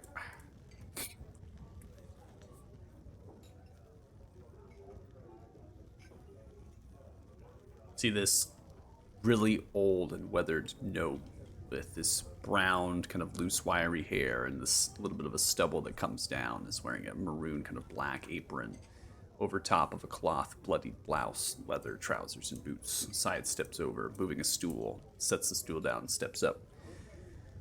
Grubble story, man. We need that. What's that? Guildmaster speaks up. Oh, so it's looking for me, it looks like. Ain't that right? That's right. Yep, yeah, me coming along. Hey, Sheriff! Got a meeting on it! Comes back, holding a clay kind of tankard lid on top. Mead's kind of spilling off, they're sloshing it, steps on, steps it down. Anyway, and that's on the house right there, I tell you. First drink on the house, all right. Say, you said you had compatriots. They're thinking about becoming guild members? Guild members, we were pretty preoccupied in a quest to slay these dragons, but depending on what it is this guild needs, and Well, how much is being paid. Well, I'll be quite frank, quite real with you. The Hall of Emrock, this particular hall here, not much we do need, and obviously the order itself doesn't really need a whole lot. Here we seek to recruit, try to bring those to the fold and teach them, kind of give them resources. Martial instruction, that's up to them, right? We just kind of showcase, hey, this is how you get jobs, so you can earn some coin, and then we either offer them if they need maybe a blacksmith for hire, they're looking for someone to repair armor, we can fetch them up. If they're looking for some food, some shelter, we can fix them up there. So that's perks of the guild. In exchange, we just ask for a small percentage of the coin you're earning on your jobs. Now, this order. Long ago. Oh, I disconnected. That's not good. I disconnected. That was not good. Somebody does not want me to hear about this order, so I am even more curious. Apparently, the What the order hell just right. happened? But that was probably me. I apologize. My Discord crashed. Did they crash for everybody? No. No, this is me. Okay. Well, yeah, we're back on. Make sure the stream's looking good. Yeah, we're back on. All right. The Order of Emrock greatly appreciate the services of Dragon Slayers. Long ago, the foundations of the Order of Emrock, we all were Dragon Slayers. That's what we did. Fight dragons. But now that dragons aren't really that big of a problem, well, I mean, as of late, they are. In fact, they're goddamn protecting things. And apparently, there's a big giant red one down there in the far south of the war or some shit. We're looking for some Dragon Slayers. You see what I'm saying? And back and forth here. If it's true what you say, slaying some dragons, you could probably teach me some things. Possibly. There's much we still have to learn ourselves, I believe. Ah, well, that's fine. So, anyways, you want to bring your compatriots by and want to get set up with the Order of Emrock? We would greatly love it. And we'll offer you some resources, and we'll try to work out a deal. You can get on your jobs and you can help us out. We help you out. Anyways, you enjoy your meat. Grumble. Go ahead and get yourself a couple pies working up. Jerome as well as Barb on some. Go back. Runs into the kitchen. Starts helping out, giving orders out to the cooks and things. And you have yourself a good time, and I'll be over that table you need me, alright? Guildmaster, Eric Glazer. Alright. Sidesteps back and forth. And moves back to it. With the finger guns? A little bit of finger gun action. Oh, man. Left to your own device. Well, look around and perceptions. Or anybody in here who would make a good sparring partner, or Yeah. so Roll much? roll yourself a perception.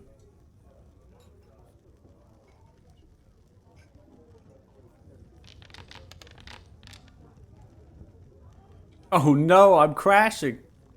Oh, I'm crashing like crazy right now. That's weird. Yeah, you didn't see that roll as a do over, right? No, I'm on Foundry. My internet's not crashing. It's just Discord. That's weird. Discord is literally crashing and then it's restarting. So, I'm not entirely sure what's going on. It's done that a few times, but definitely doesn't do it like back and forth. So, I wonder what's going on. So with a perception check of 8, kind of looking around. Obviously, you got commoners, you're looking, nobles. You're trying to look for like more armored figures, right? People that may potentially have weapons. So immediately standing up to you are kind of 2 groups of people, or sorry, 3 groups of people, I should state. There's a table full of these individuals. Here, they seem to be wearing some nice, beautiful studded leather, because studs. They have these cloths over. They have rapiers and daggers and different things. They're mainly wearing black attire, and they have accents of red and gold to them. They don't have any symbols upon their cloaks or their vestments or anything. They have backpacks, and the backpacks themselves are filled with vials, essentially of potions and other sorts of things inside of those backpacks. They're laying upon the ground. They have bedrolls and tents and other sorts of equipment and things. And they're currently just eating and drinking and speaking about themselves in whispers and hushes, which, again, you can't understand. The actual Emberock kind of adventures, so obviously you have a table there with the Guildmaster here, and then you have another table here. These ones are a variety, right? They mainly have long swords, heavy crossbows, chainmail shields, right? Kind of heavily armored figures here. They will diverse in race and things as well. I mean, they're not really anything that kind of holds them to, but they had the symbol of Emberock, so that immediately said, okay, those are probably guild members and adventurers, right? Type focus. They're armored. They have backpacks and bedrolls and adventuring equipment and things. And then you have this table. So this is the last of the 3. There are these robed figures, cloaked figures with large kind of backpacks on that are somewhat off or on. They all seem to have a half an eye that's half closed, and they have a lot of reds and blacks. And there are other figures in that group that have more beautifully made armor. They have short bows and quivers, and they also have a mixture of different things upon their belts and pouches and such. And they seem to be talking amongst themselves in very elaborate manners and discussing their own things. So, like I said, and what the Guildmaster said, I mean, this is an open hall. Anybody can come and drink and eat. Everyone's welcome. And then if you're part of the guild, you have guild services. Essentially, first come on jobs, maybe like first pick. And then you just give a small portion of the gold. In exchange, you get maybe a blacksmith if you need somebody to fix your armor up and you need a good deal. If you're looking for maybe equipment, you're looking for particular things, you're able to find those. So that's what the guild offers. Cool. Okay. So I look over at the bartender guy wherever he went, and Comes back. Yep. Yeah. point to this group of interesting individuals with the potions and the like at this table, and ask him for another round for them. Drop some coin on the table. I wouldn't do that. Why not? Oh, those are Vulcan hunters. That wouldn't be good. What does that mean? Stares you in the face. They're, what's the word for you?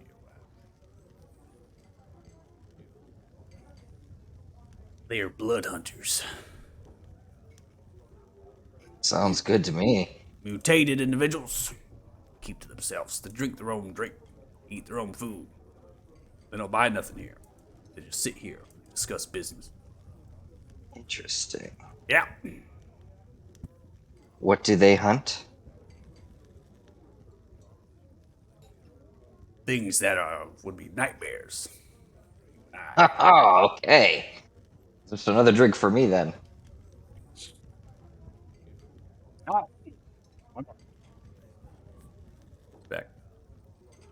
refills it, sets it down. Yeah.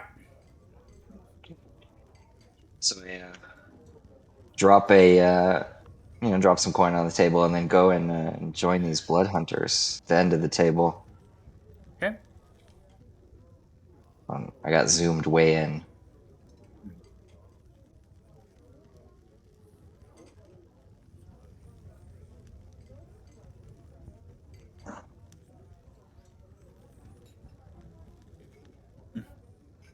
Sitting down, one looks over, pulls off human. See multiple different tattoos upon the face coming down. The tattoos are in a language that you do not speak. Staring at you, this human looks in the direction of you with cold, stern features and kind of a shaved head, a weathered face.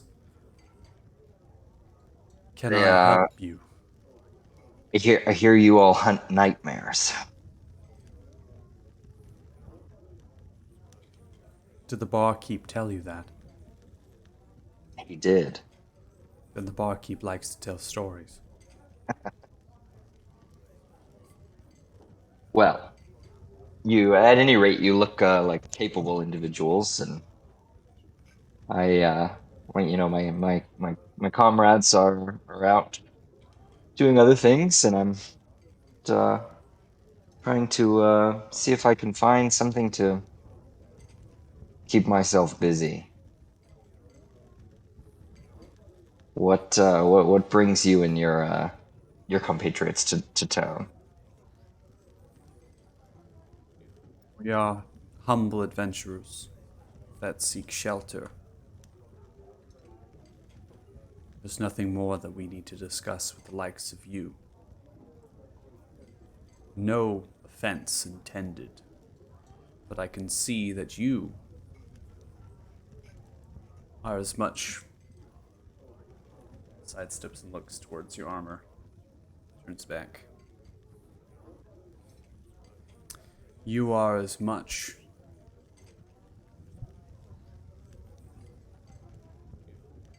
as the likes of these as they are to you. What does that mean? You seek a fight. A coin. Seek something to help you. The only thing that can help you is yourself. Quest that you wish to do. I can see it in your eyes.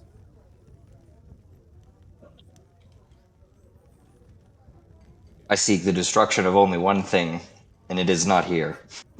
No, it's not. So why are you here then? Why aren't you Waiting on on the my path? comrades. Do you need them? Most of us hunt alone. I idly thumb the gemstone in my pocket and just say, at this point, yes, I do need them.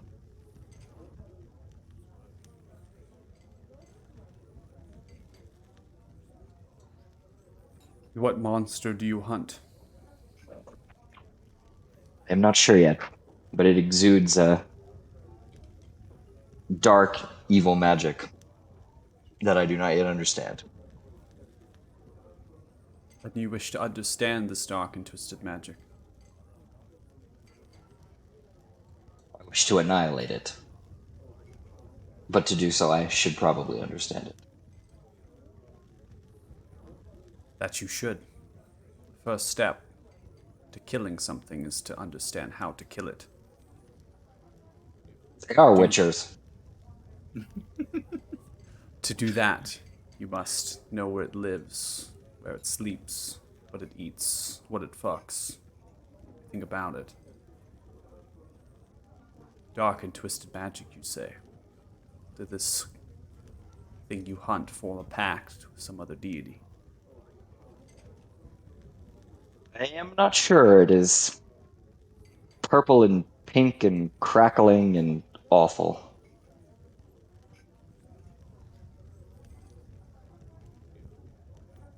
I see.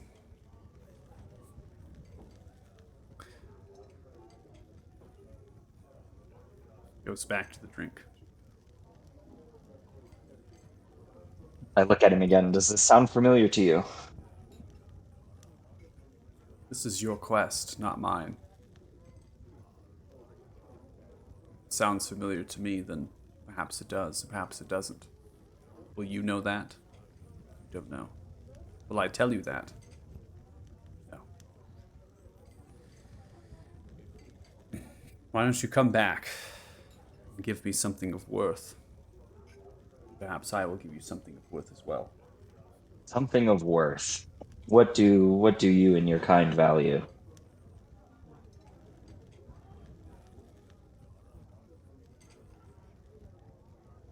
We value evil put to rest. The end of the slaying of the innocent, and the hunt of the wicked. I see. Do you have prey in mind at the moment? No. We are discussing amongst ourselves the steps necessary to take next. It's a perfect time to give us a tool for our trade.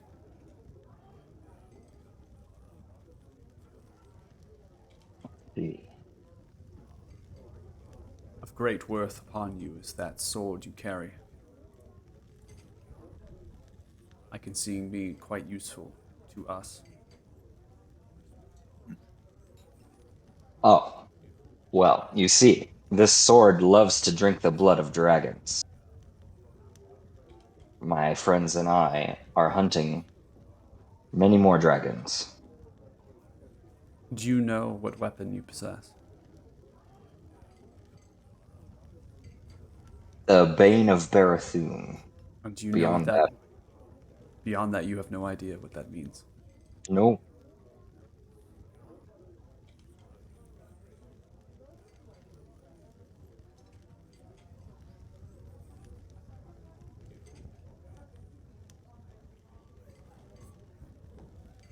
Then it seems that there is nothing else that you can provide us. Interesting. Well then, if you're still here when I return, maybe we'll speak again. Perhaps so. You can call me L. L. Ask the barkeep Grumblestorm for L. I will find you. I nod at him, get up, and walk off. Okay.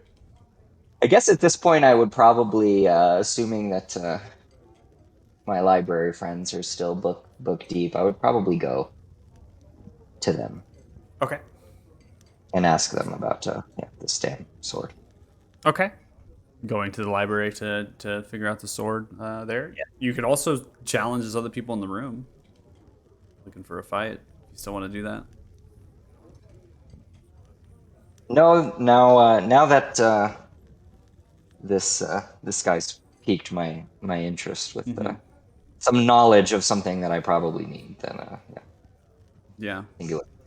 Kind of was like, why are you looking for a fight when really what you need is knowledge for your quest? Not that you're not strong enough or ferocious enough to do it. You just need to figure out more information in order to do it. So.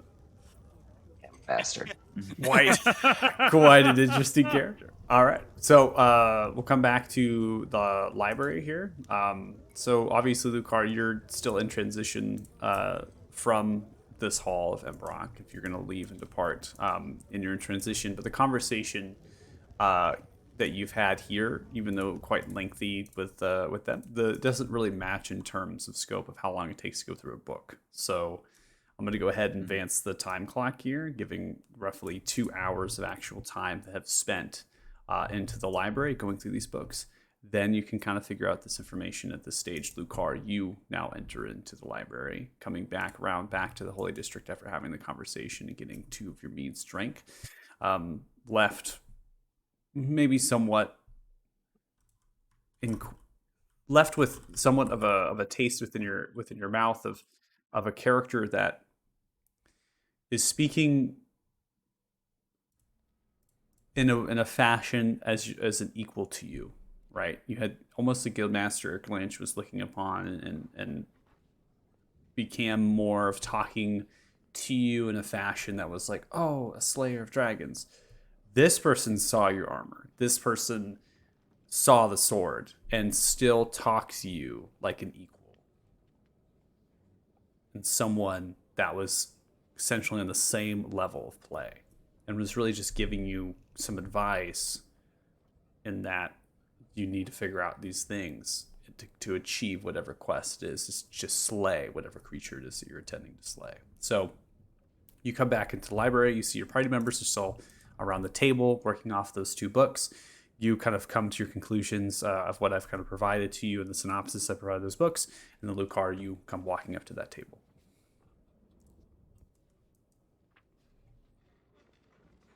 Well, I would just probably like loudly sit down next to them, like and brood. Okay.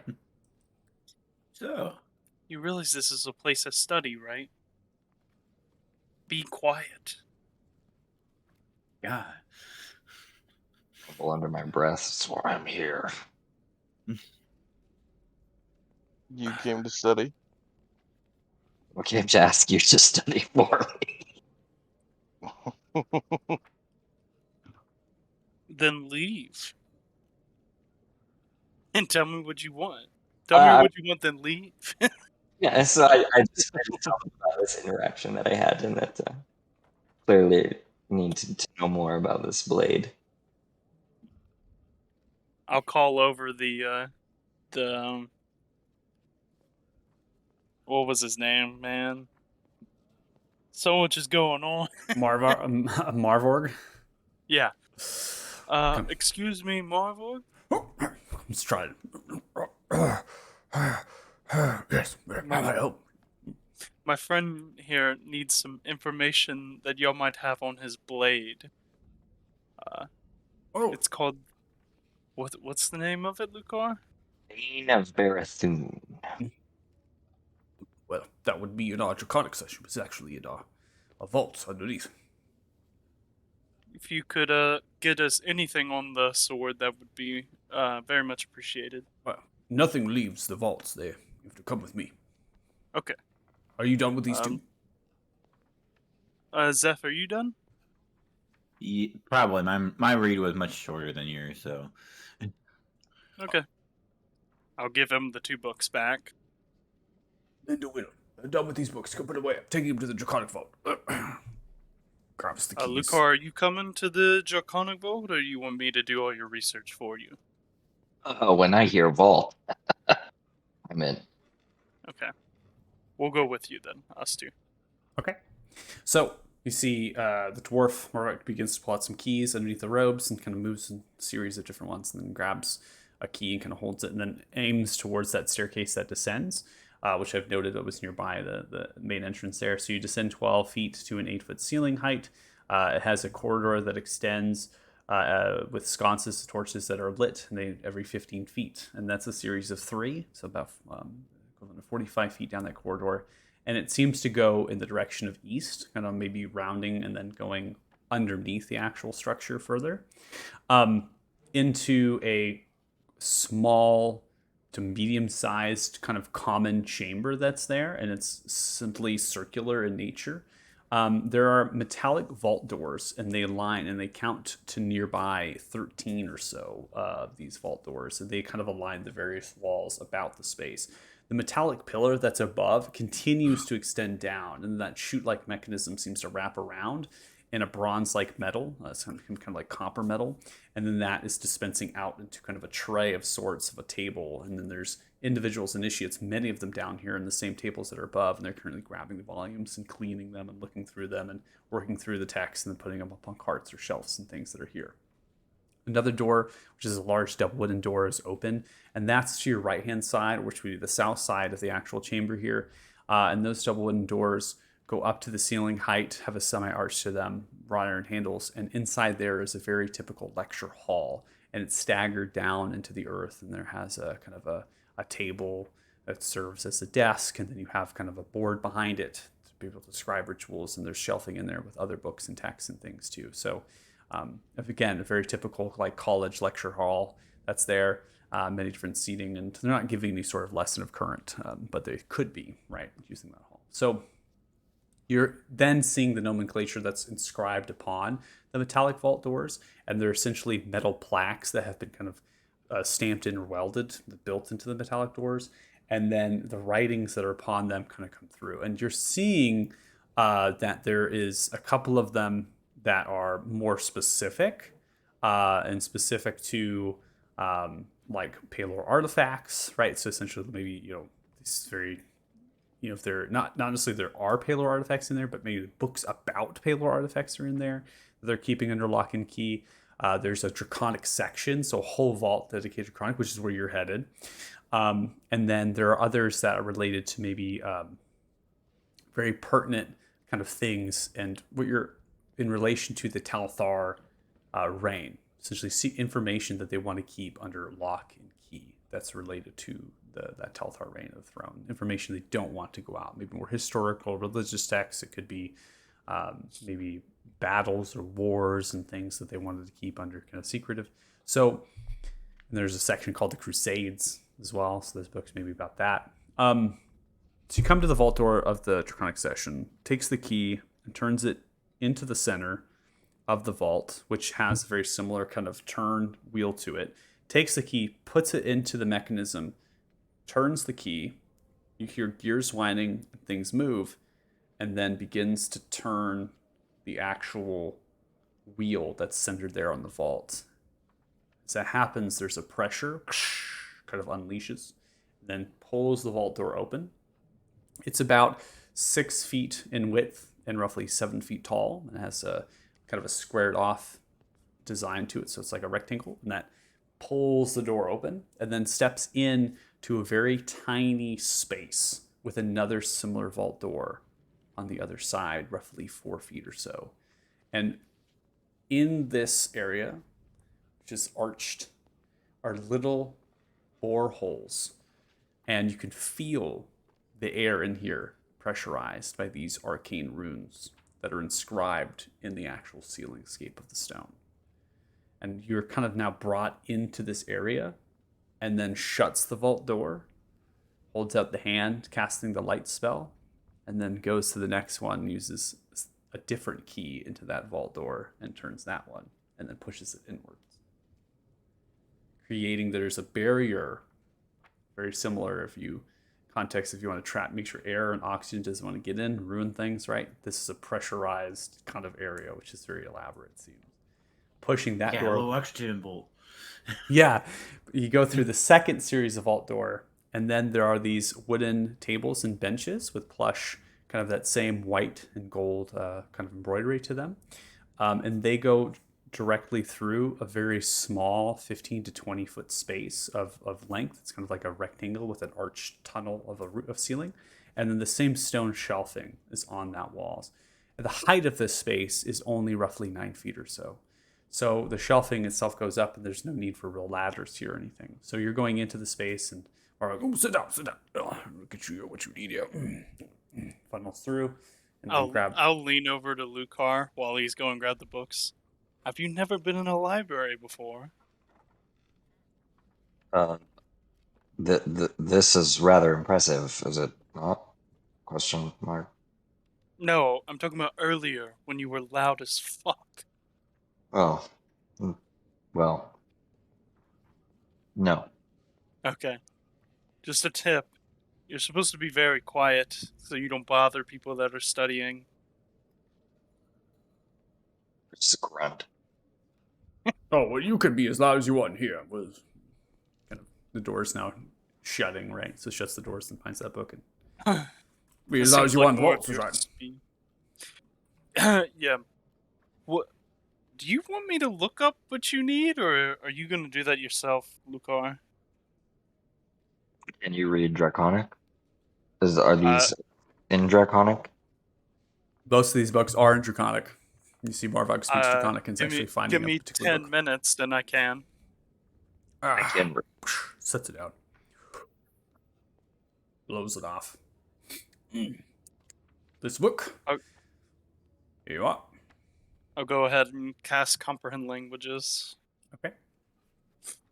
I could also translate for you. Are you in there? Yeah, why would I not be?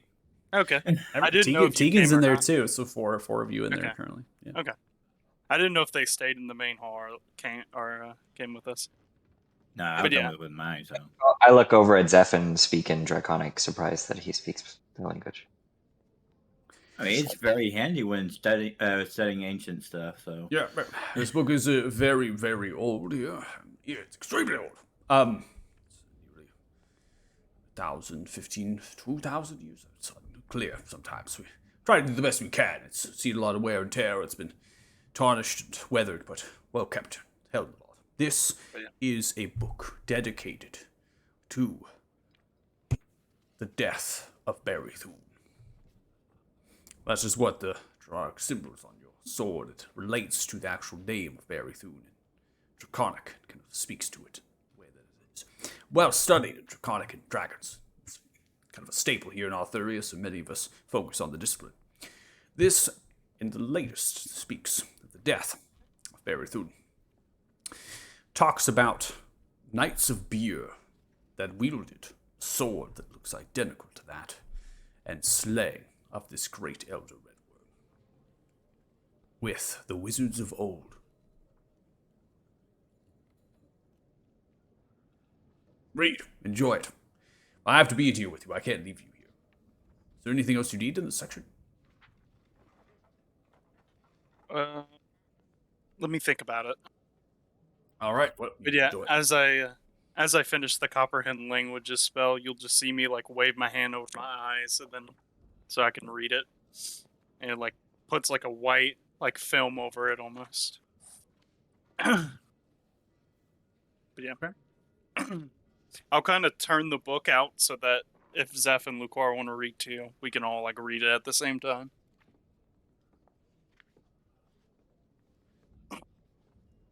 I would also probably pull the sword out and lay it somewhere visible to see if there's any other markings or anything that would be helpful.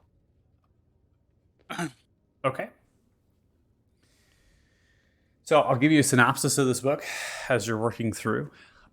This book does not actually describe how the sword is forged at all. It does not describe that. It's not what that would be incredibly interesting if they had a book that would describe how this sword was forged or why it, but you get an idea of potentially of why it's been created. So it speaks to the death of Barry Thune is a short tale, and it speaks that there were the wizards of old, and these wizards of old comprised notable individuals in the actual history of not only Arthuria but Antares and the planet. They were wizard sorcerers, and so even though they were called wizards of old, that was simply just something that they called themselves to be brought through and to kind of designate them. The book actually tells the names of the wizards of old, albeit does not describe them in further detail. Potentially that another book can facilitate that. The wizards of old are as follows: Maldrum, Willen, Quinferin, Ren, and Magello. The wizards of old were formed nearly 2,000 years ago, and they were formed to band together to fight the great elder redworm known as Barry Thune. It is I have told a question really quickly. Did Magello look human? That's correct. Okay. So they're formed over 2,000 years ago. They formed they were kind of banded themselves together to fight Barry Thune. And so it speaks that essentially the person who gathered the Wizards of Old, which was Magello, gathered them together because they all possessed great facets of arcane strength. In addition, the Wizards of Old gathered individuals with diluted draconic bloodlines and began to train them in martial combat and to manifest their diluted bloodlines to create arcane magic related to fire. And they called them Knights of Beer, which is named after the isle for which Mount Dreamar is located, and that is where the lair of Barry Thune was. So, the Wizards of Old, the Knights of Beer, in addition with the United Dwarven Clans and the Sular Kingdom and Temerian Colonials. It's a continent effort that they actually united individuals of all these facets of places. They brought them together, and then they attacked Mount Dreemar. This book speaks that Barathun had many different allies, servants, and that the dwarfs were crucial to finding ways into the mountain. The Sular kingdom held the beachhead. The Temerian colonials used their advanced ships to kind of lay siege upon the mountain and also, bland the soldiers on. And then the Knights of Bir, with their resistance to fire, were able to penetrate into the mountain and the lair. Along with the Wizards of Old, they were able to slay the dragon. In this book, it says that what was a very crucial importance to the Knights of Bir and the Wizards of Old was a sword that later became known and wrote in this book as the Bane of Barathun. It just speaks that it came, eventually was there on the day of the siege, and they used it to strike the lethal blow onto the dragon.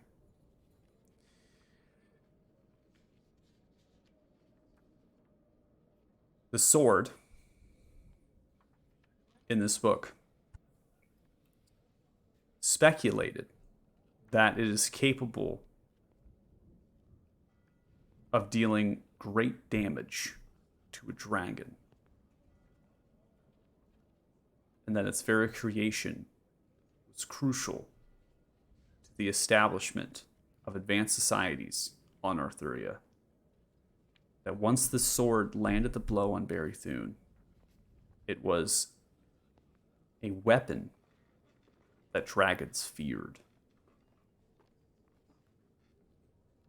Along with the Wizards of Old, who established the Wizard's Keep on Mount Dreemar, using Barathun's lair, the magic possessed, and taking over the Isle with their Knights of Bir.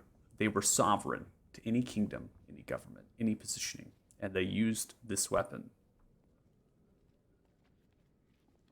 to put the fear into dragons, along with their knights, along with their arcane mastery, and allowed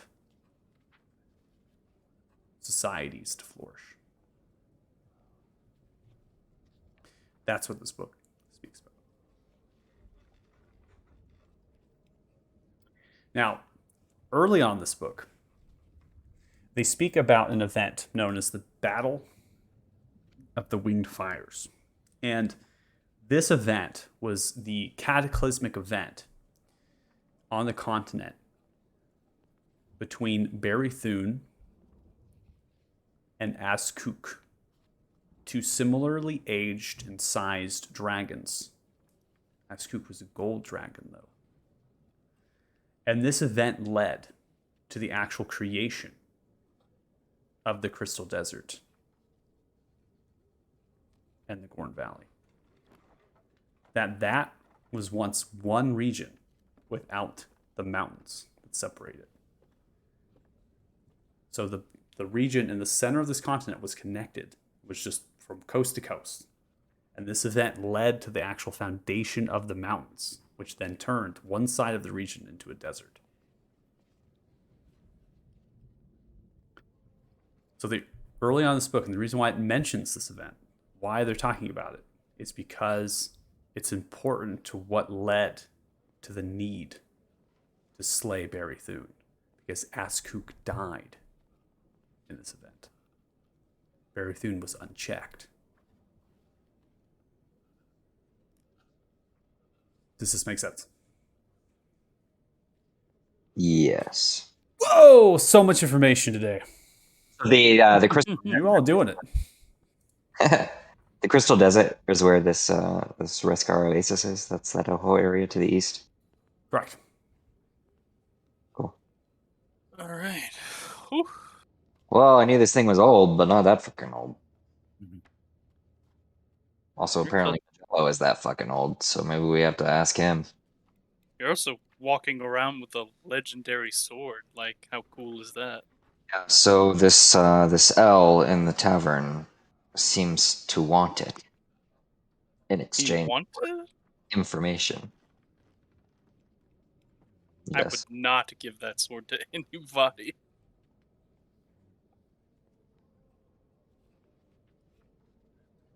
I mean, it was given to you by an eye monster so that you can complete your quest. Why would you give it up? I have no desire to give it up. Okay, I thought you were saying that we should give it up. That's interesting. But So I'm that's curious. why you wanted to learn more about it? Yes. Wonder who this L figure is. Very mysterious fellow. Speaks in riddles and is not very friendly. I love that.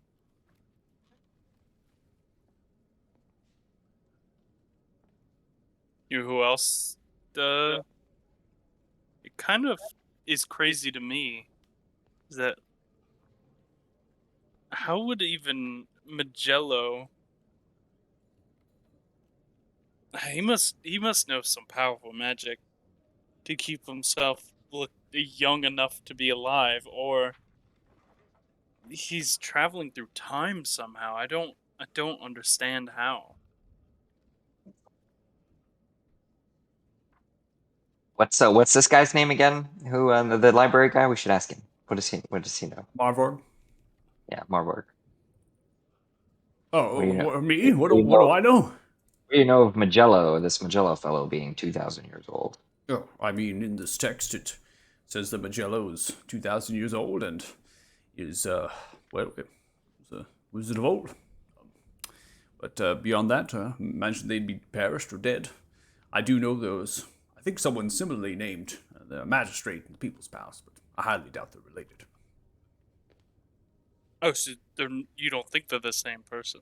Oh, I mean, I'm sure there's another Marvorg somewhere. Okay. Do you think the other Marvorg knows as much of lores and histories as you do? Oh, I don't know. I can't speculate that.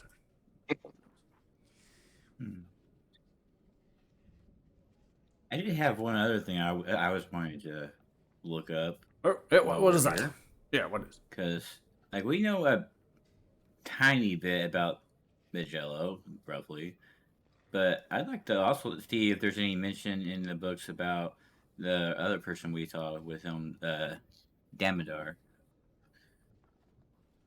Well, I don't have any text with that name. I know should know. Been in the Library of Light for over 100 years. Interesting. So we're in a draconic vault. Correct. Yeah. You two historians. What else could we learn in here about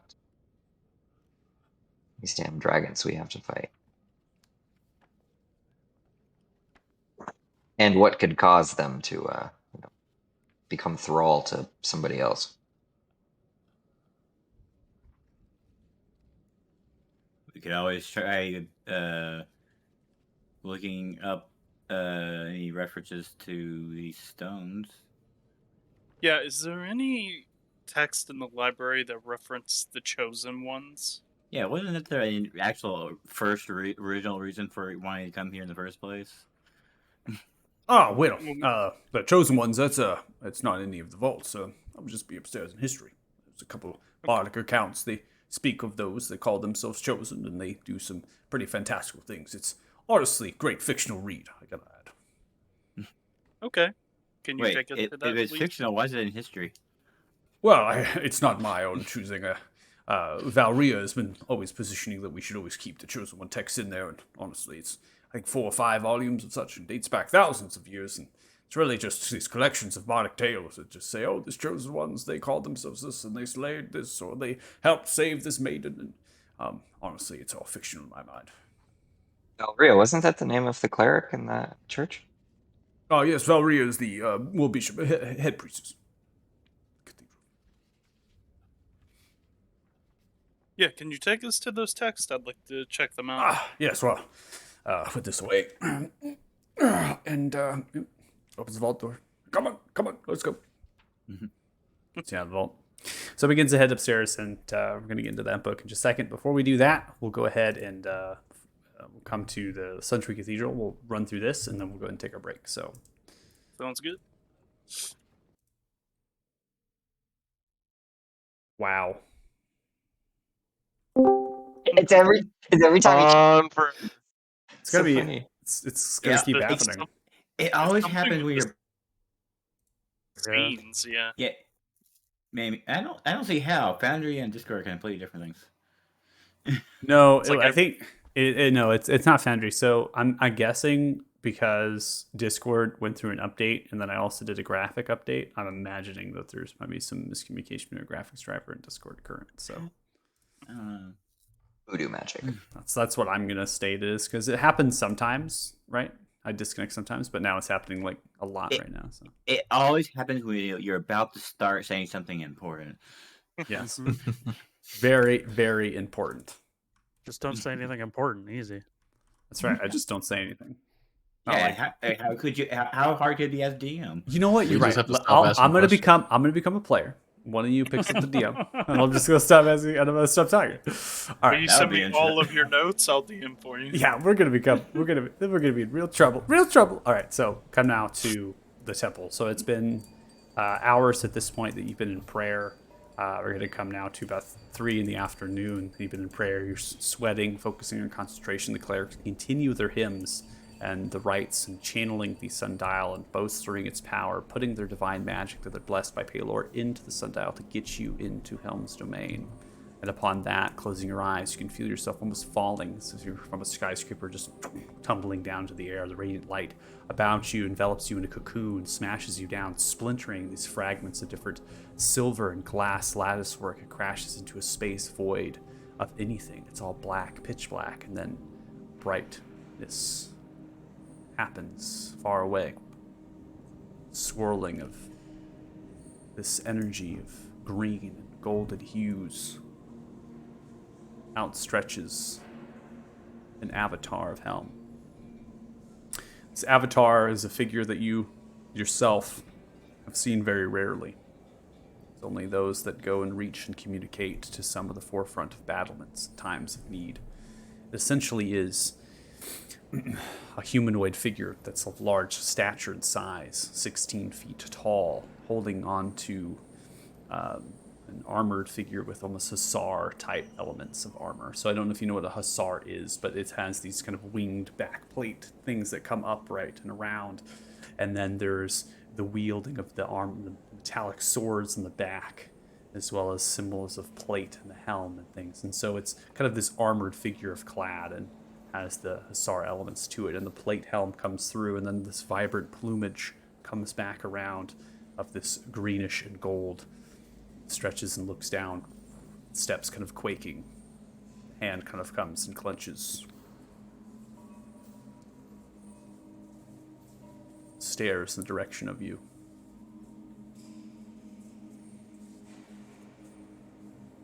I am surprised you have survived. Was I not supposed to? I failed you.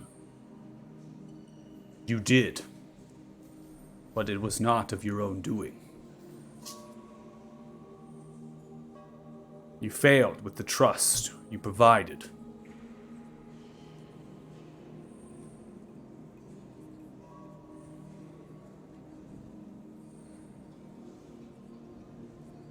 What do you mean? Trust in whom? I think you know, but you have yet to come to terms. This will take time. Your service on the prime material plane has yet to conclude. This is where you wish me to be. That is not where I wish you to be, but of someone else. And of something inside you. It draws you, compels you. You must see this through.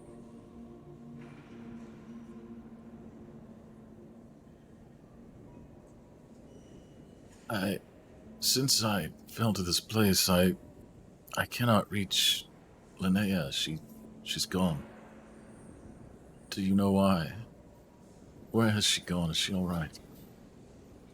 The answers you seek are only found until you realize what has truly happened. The horror that plagues you is a manifestation of your subconscious. It is the very things that you fear manifested itself. Oftentimes, it cannot be controlled. You must bring that into yourself, become aware. Only then will you find peace with it. But it will be with you for your journey on the prime material plane.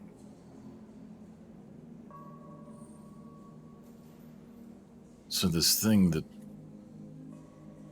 haunts me, it is supposed to be here. I Supposed to am be not to get rid here of it. is a term used by those that do not believe.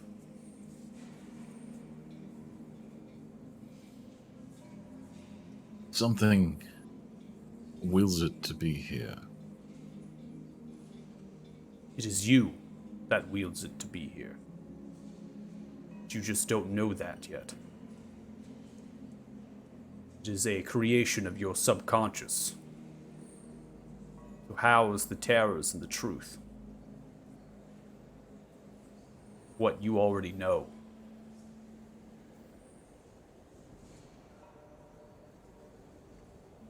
So then it is me. It is you. That was my fear. Correct. It will be a tool. If you come to terms with it, you will be able to use it in your fight, in your journey on the prime material plane. This thing that follows us, that we are meant to presumably do battle with, it wields powers I am familiar with from my time in your service. It seems as if though it may be in league with the Devourer. Did the gates fall? The Has it gates found a way here? did not fall, but the influence of the Devourer increases. We hold steadfast. But the time here will be far different than the time you spend there. I can see that we will hold these gates until you have accomplished what it is that you need to do.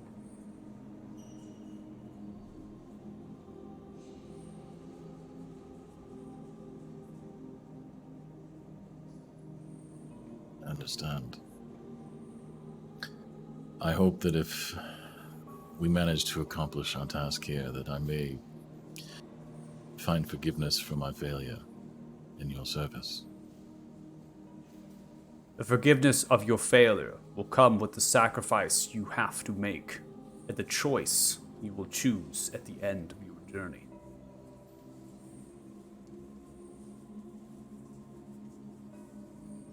You have been approached by one that is called Magello, have you not? Yes.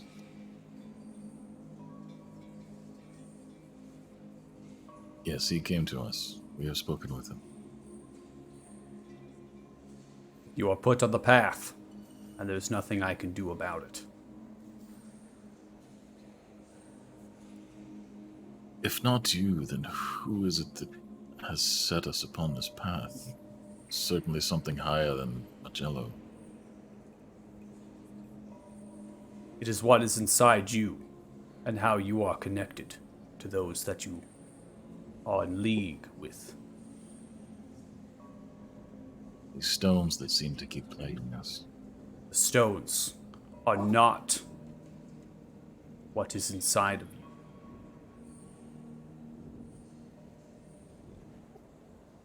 What is inside of me seems to be a very terrible thing. I'm not sure if everyone else has something similar. The only reason why your horrors and fears do not consume you, and why they have split into two. It's the fragment and splinter of what is inside you.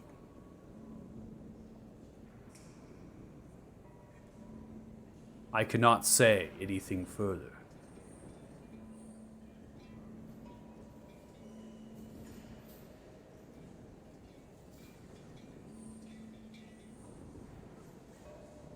So I am not to be rid of it.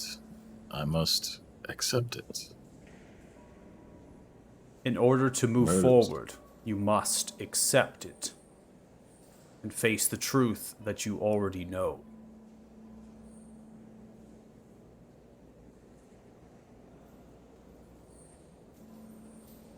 So Go. I'm betrayed. And be gone. Holds up the hand. Another free falling moment happens. Crash. You open your eyes with a large snap, and the radiant light of the sundial pushes back, and you're back on the prime material plane.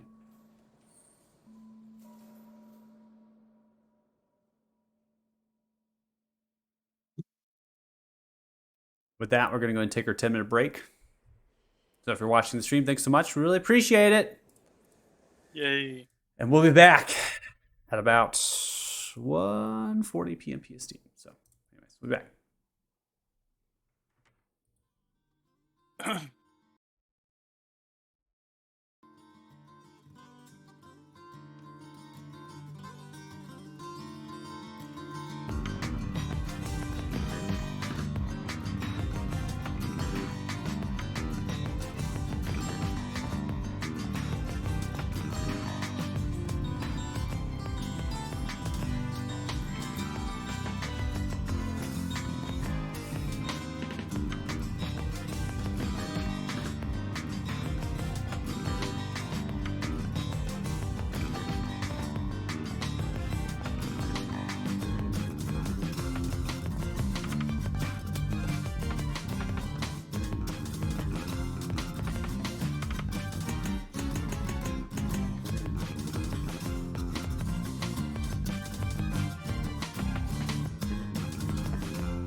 All right, welcome back. Thanks for joining us here for the second half of the session. Later than that, but coming into it. So, Mulder, you've just finished your back here in the temple. Is everyone still quiet? Clerics continuing their rites and hymns. They're continuing regardless if you've projected or not. You're in the space, opening your eyes. And Thanos, the only person currently here, right? It's just watching you.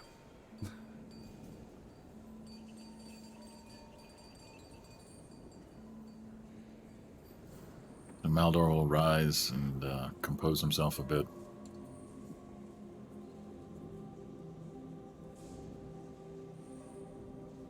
Back over and collect his weapons. We should Be go. successful. I made contact, yes. I fear I have more questions than answers. We are apparently on the path that we're meant to be on, but by whom we were put on it is still unclear. Apparently the answer is inside us.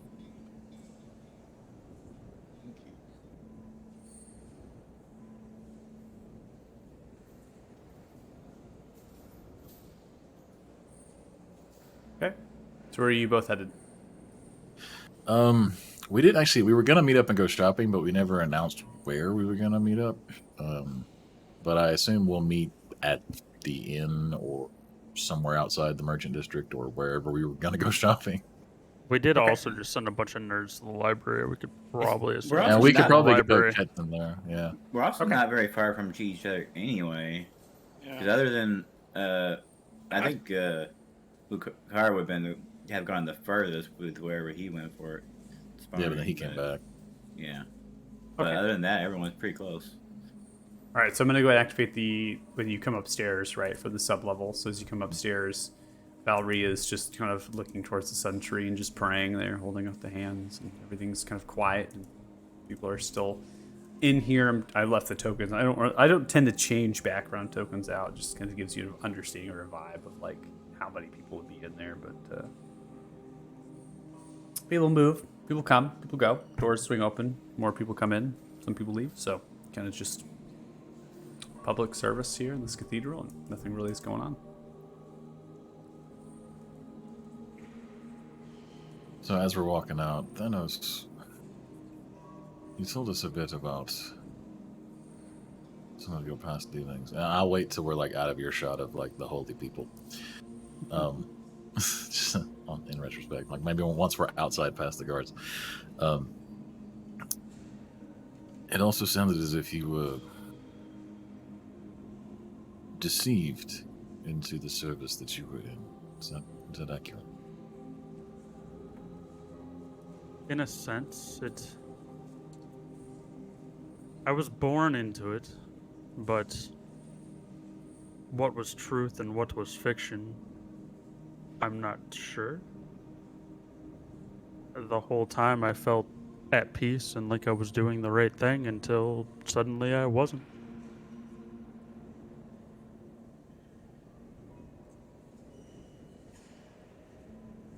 And how do you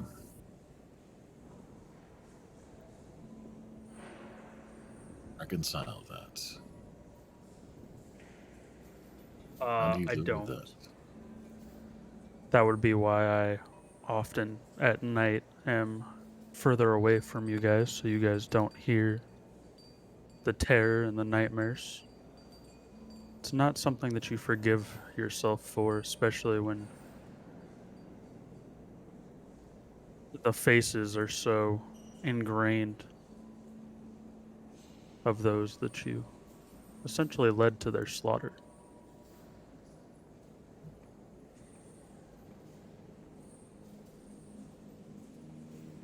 I too frequently have terrible nightmares, but the faces in mine are not specific. Well, you have Does, lived much longer than I have.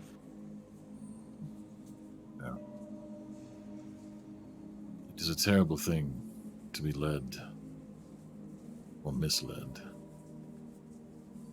by those you thought you could trust.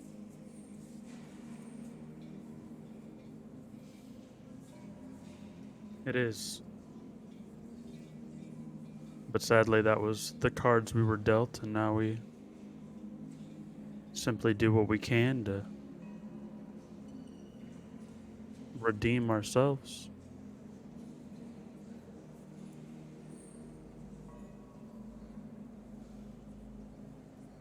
We find the others. Yes, let us go.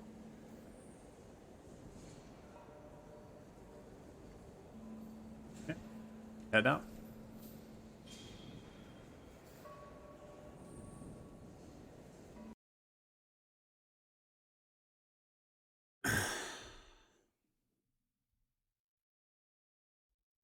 So at this point, imagine, where did we meet up? How did we find the rest of the party? You're all kind of going upstairs now from the Library of Light. You've essentially left the vault, and now you're heading upstairs in the Library of Light to go fetch the articles and the books, the chosen ones, right? So heading with Marvarg and kind of going in that direction. I'm going to probably just assume Maldor and Thanos, given that no one came up into the Suntree Cathedral, blah, blah, blah. You're going to probably check the Library of Light really quickly to see if they're in there before venturing the Merchant District. So you kind of go there and you're going to go to the Library of Light just to make sure, say, hey, are they still in here? Checking inside there, you do see that right there in the back end of the actual opposite of the entry here, far end towards the corner. They seem to be gathering around a table, and then Marvarg is grabbing this few of these books and just setting them down. And they're ranged in age, right? You have some that are a book that seems to be 500 years old. You have another book that's 2,000 years old. Another one that's only 1,000 years old. And just grabbing them down, and they're made of different materials, leathers and cloths, and they have very whimsical writing upon them, and they're very neat, and they have different authors and even more authors within the actual books themselves. And they really are just these bardic tales, essentially tavern tales of these stories. And the stories just speak of the chosen ones.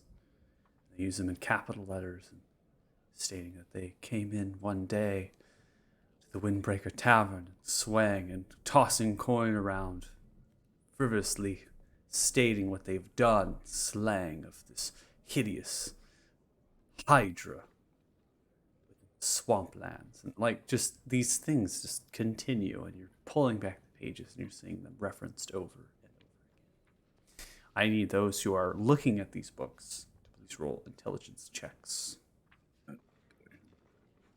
Intelligence check. Oh, come on, my worst stat. Intelligence checks. What do I do if I can't see my Press my bar? C. Okay. Press C for character sheet, and you have to roll directly from your character sheet. Because the bar only pops up if you have tokens on the board. Got it.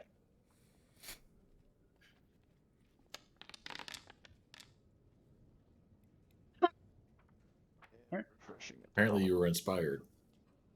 Wow. So Zeph with an intelligence check of 4, Varys with an 18, and Lucar with an 18. Varys and Lucar coming to a little bit similar conclusions looking through the books as far as the dates and times of the books, is that no chosen ones are referenced in together.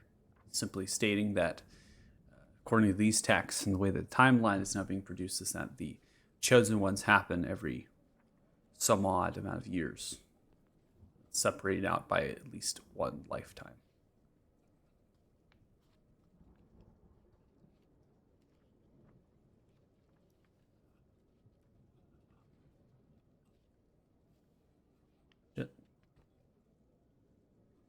Is there no mention of certain people who they are, or is Nope. it just the chosen one? Nope. Group of adventurers come in, ragtag, scholarly figures, right? They're kind of loosely described. Again, bardic tales. You don't name the particular individuals, you name the group of these individuals. Right. And many of them go by chosen ones. Others state that they have been chosen. They go by a different name.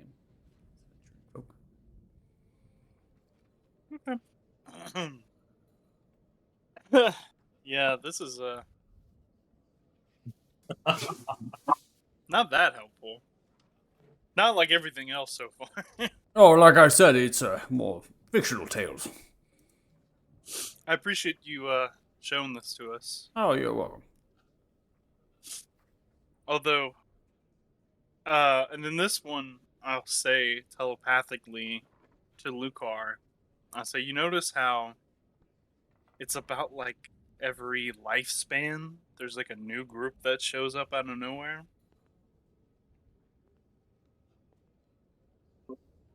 Yep. I'll respond telepathically as well. Very strange and not illuminating. And responds telepathically, yeah, it's interesting. There's just not enough information here to really draw a conclusion about what this even means. And no reference to gems in any of them. That's also true. And then I'll close the book and hand it back and say, well, we had some other things we'd like to do today. Thank you for all your help. Oh, of course. No worries. Very well. Bye.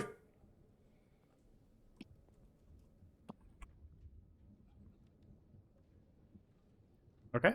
So where do you all head after this point? Well, I think Going shopping stuff. Yeah. Brothel and casino. A lot of that in the holy city of Othema.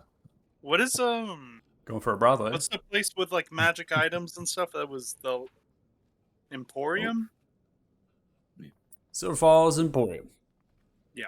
That's probably where I would go. Next. Okay.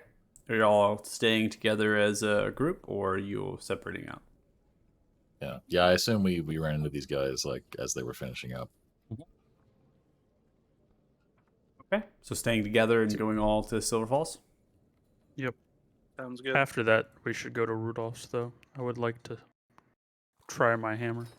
Sounds good. Oh yes, that's right. Your hammer.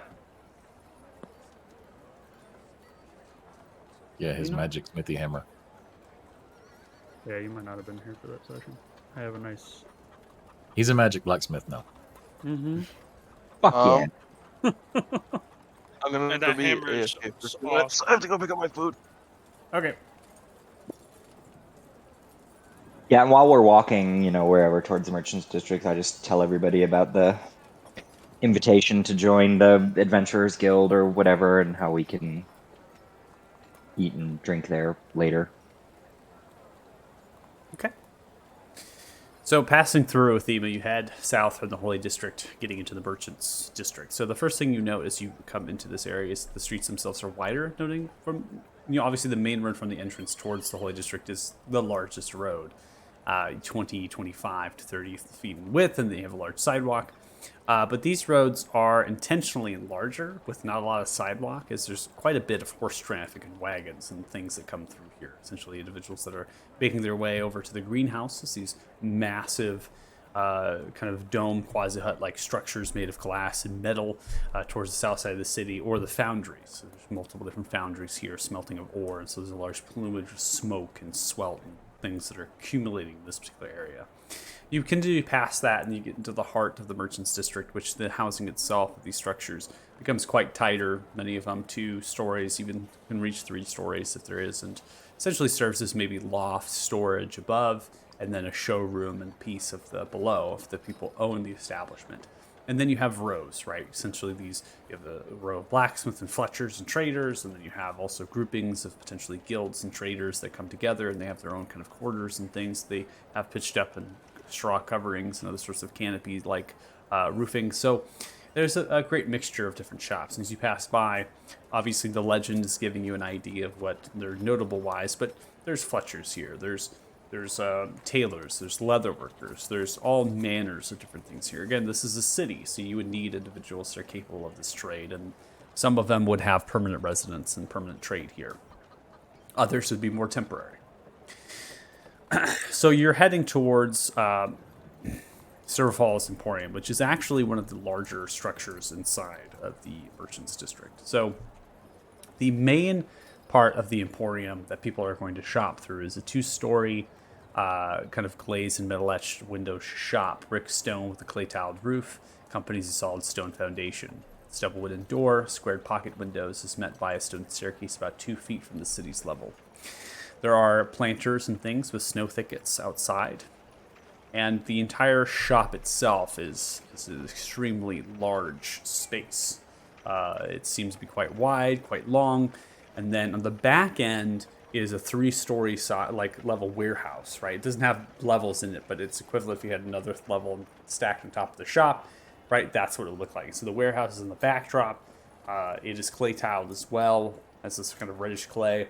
And that warehouse in the back end filters in many different wagons and traders and things. And there's a great deal of business, essentially of a pawn shop level, where they're gathering things and essentially buying for coin, stashing it within the large warehouse with cranes, hoists, and pulleys. And then they're filtering through those items to see what's of value that they want on the actual shop. And then they're coming in through the back of the shop and putting that too. So outside of the Emporium, on the street side, where you're currently at, so the north side of the building, you are met with a number of individuals. The crowd itself is quite large. People are waiting to get into the Emporium because the space inside is so jam-packed with people. People are coming in, they're pushing through. The Emporium is a place that people want to be. It is a fine collection of religious items as well as magical items, or both. And so this is a kind of an area that's very noted in Otheba. So you begin to push yourself inside, try to get in, filtering through Sardine Land. Inside, the vaulted 11-foot ceilings are ripe with volumes of books on the southern wall, fit into wooden or stone racks. Some of these books are magical. Some of them are riddled with actual scrolls, so actual spell scrolls and volumes that are bound and things of different schools of magic. There's a ladder that slides across the floor to reach the uppermost volumes. On the opposite wall are stone shelves protruding with various religious supplies or equipment. Noting that there's like healer's kits. There are holy symbols, there's holy water, there's incense, there's crates of those things too, and underneath the actual shelves, and so there's a large surplus of those items. In the middle of the shop are rows of shelving. Many of them are metal, wood, and as well as stone, so a mixture of different materials. So you'd have like maybe a stone foundation to them, then metal poling, and then you'd have the actual shelves be wood. And on these can be range of pieces of weapons, essentially large, kind of maybe you have crates of arrows or bolts. You might have barrels of chainmail that are in there. And then you would have equipment, so backpacks hanging from pegs on those shelves. You'd have bedrolls and other sorts of things. So now it's showing more of a common items within the shelving. And then intermixed, kind of spacing out the shelving at intervals of maybe 15 to 20 feet, are pedestals. And the pedestals themselves are large areas of radius that no one is able to they're almost like roped off. And there's items in these actual pedestals that are there that are of significant value. One of them you can see as you push your way through, shifting through the items, is a mace. This mace has celestial runes upon it. It's made of a nice material, and it's of solid metal, even the handle. So and you're finding this maybe a piece of plate armor as well. It's kind of held up. A shield with kind of an eye at its center is kind of held there. And so those more rare artifact level items are kind of put on display. They're kind of roped around things. There's not really a price associated with those items, as there is a price associated with the common and other sorts of things. There are individuals in the shop in the Emporium that are helping. They're not really wearing anything that would stand out to you as individuals that work there. They're more on the level of wearing commoner's clothing, but they immediately come up to people that are having difficulty grabbing items, or maybe they're confused of where they're going and looking for, and they're kind of coming up and helping.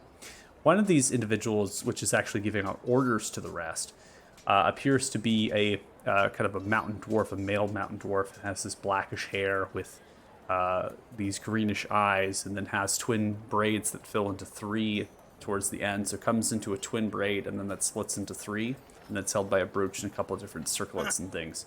And the hair itself is somewhat bald on the sides, and then there's tattoos that come here, and then this is a braid that comes down.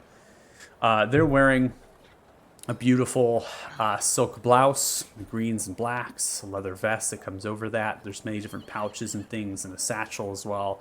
and they have matching trousers and boots and things. They're giving out orders. They're kind of yelling out into the crowd.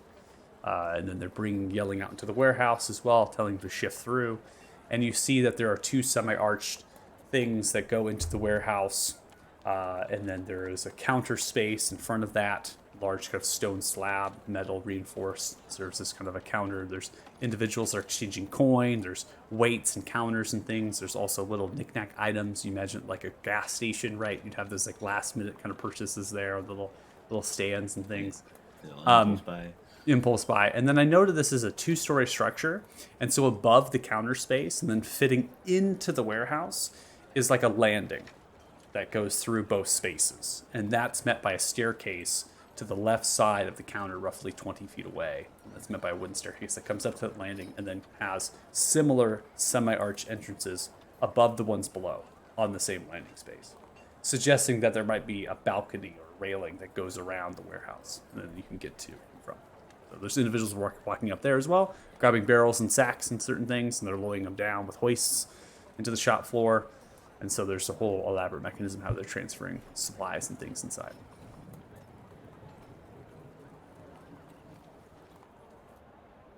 Hey.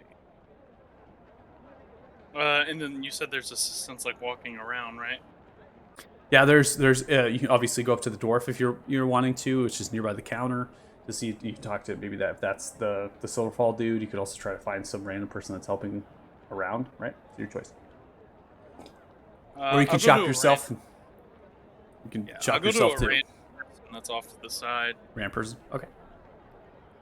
Come across this halfling, Chipper, young, got a little kind of chapeau or a hat that comes off to the side, kind of these bluish green eyes, and kind of this fair, clean, fierce features. Then has suspenders of brown, cloth, wool, blouse, and trousers and boots that go to knee high. Looks towards you. I was looking for some spell scrolls, some arcane spell scrolls. Can you point me in that direction? That is an extremely generic thing you're looking for.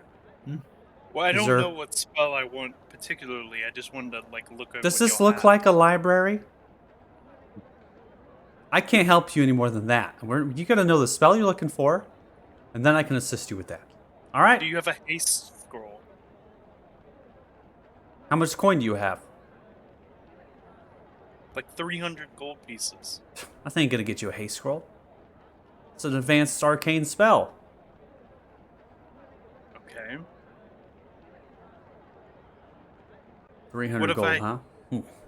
I have like 16,000 gold, just not on me. Well, you better go get your coin. Just tell me what the scroll is. It's over there on that shelf. How much Third is row, second column. How much is it? How much is the scroll? Yeah. Well, you don't have coin to buy it. Why would I tell you how much it's worth? Oh, because you want to get the coin, right? Yes. So And I you're can gonna- know how much to get. And you're going to come back. All right. 1 second. I'll be right back. I'll be with you. Runs back, begins to talk to Silverfalls. I do have some. dwarf. I do have good amount of coin on me, my person.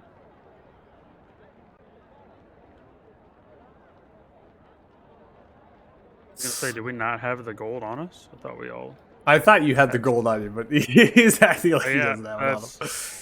Well, I didn't know if like I didn't fine. know There if is I his had mistake. permission to use all 16,000 gold. I mean, like, no, not all 16,000. Yeah, I was no. just gonna use what I had. I didn't think it would be more than 300 gold pieces. I mean, if they try to charge you 16,000 gold for one scroll, you should probably demand to talk to the manager. The halfling comes mean- up.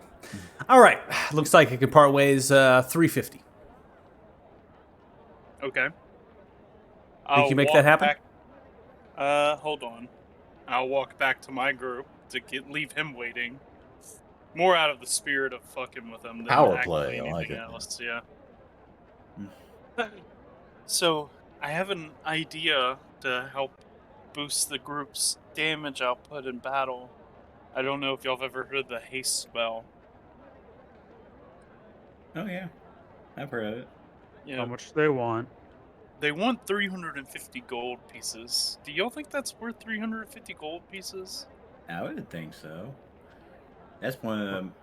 I don't know a lot about arcane magic in general, specifically anyway. But that's definitely Is coming in handy from what I heard.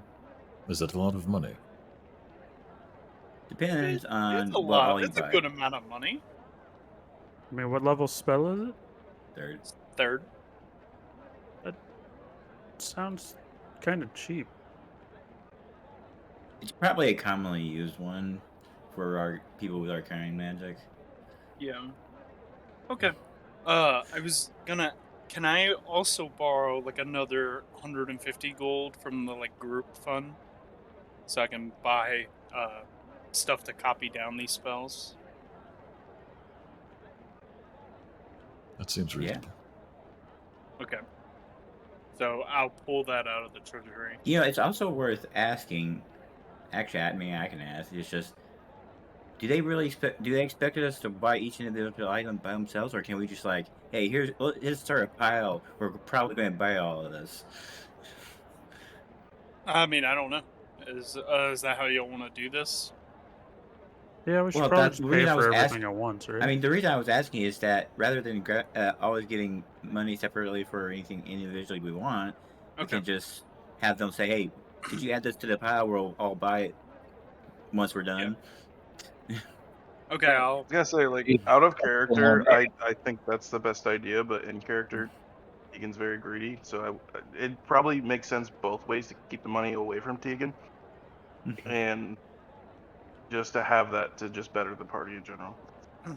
I'll And walk we also back only over. have. Yeah. Go ahead. Yeah, I was before gonna say, I think we only have 15, right? Because 1,000 of that was in diamonds for Zeph, Yeah. right? Yeah. I just checked. We have 15,000 gold. But yeah, I'll walk back over to the halfling and say, okay, yeah, I'll take that. But could we do a thing where my whole group shops and then we buy everything at once, or do you need me to pay for this right now? No, you shop, you buy. I'll grab a scroll Okay. for you. I'll be have at the counter. Okay, thank you. Rovoc will check you out. Don't worry. All right. Slides the letter, works up, grabs the book, rolls through, picks one of the pages out, puts it in, wraps it up, goes to the counter, puts it behind the counter, Okay. talks to Rovoc, And then, continues. all right, how many spells do I need to copy down? Okay, Good so question. I have 2 that I need to copy down. Plus that one, so it'll be 3 spells I need to copy down. Does it cost more or less to copy down certain spells, or is it always the same price? The only thing that usually reduces it is if it's like one of those school magics that it's cheaper for the ones that go to the school Right. you go to, but that wouldn't apply to you. No. I thought it was always 50, but I'm making sure before I like. Yeah, 50 per spell level.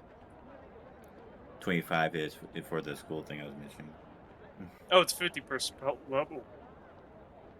Okay, that changes things. I thought that sounded pretty cheap for copying a bunch of spells. Yeah. Yeah, it's based off Yeah, spell I'll- level. It increases by 50 gold pieces each spell level. Okay, Yeah. so 50 for first, and then for third level, it'll be 150. we'll need 150 to copy down the haste, and then another 150 to copy down the other one I want to copy. So that'd be 300. Mm-hmm. You have any left over from when you like I have had your 350. midnight study I have- session? I have 367 gold. I think he's on my talking about- person. I think he's talking about like paper and stuff. No, I only got 1 set of paper. I should have gotten more. But yeah, I only got enough to copy down Detect Magic, which I put in my spellbook a while ago. So I'd need another 300 from the group fund to copy down the other spell. Well, we're just basically adding this all up together and see. Yeah. Yeah, I'm just that making seems sure that's okay with y'all. I mean, realistically, even if we were to split the money, there's what, 6 of us, so you get 2,300. Hold on, I can't do math off the top of my head anymore. 2,500, I think, is what it comes out to, with 15 split 6 ways. Yeah, that's Something like rough. that. Okay. even if we wanted to keep track of it that way.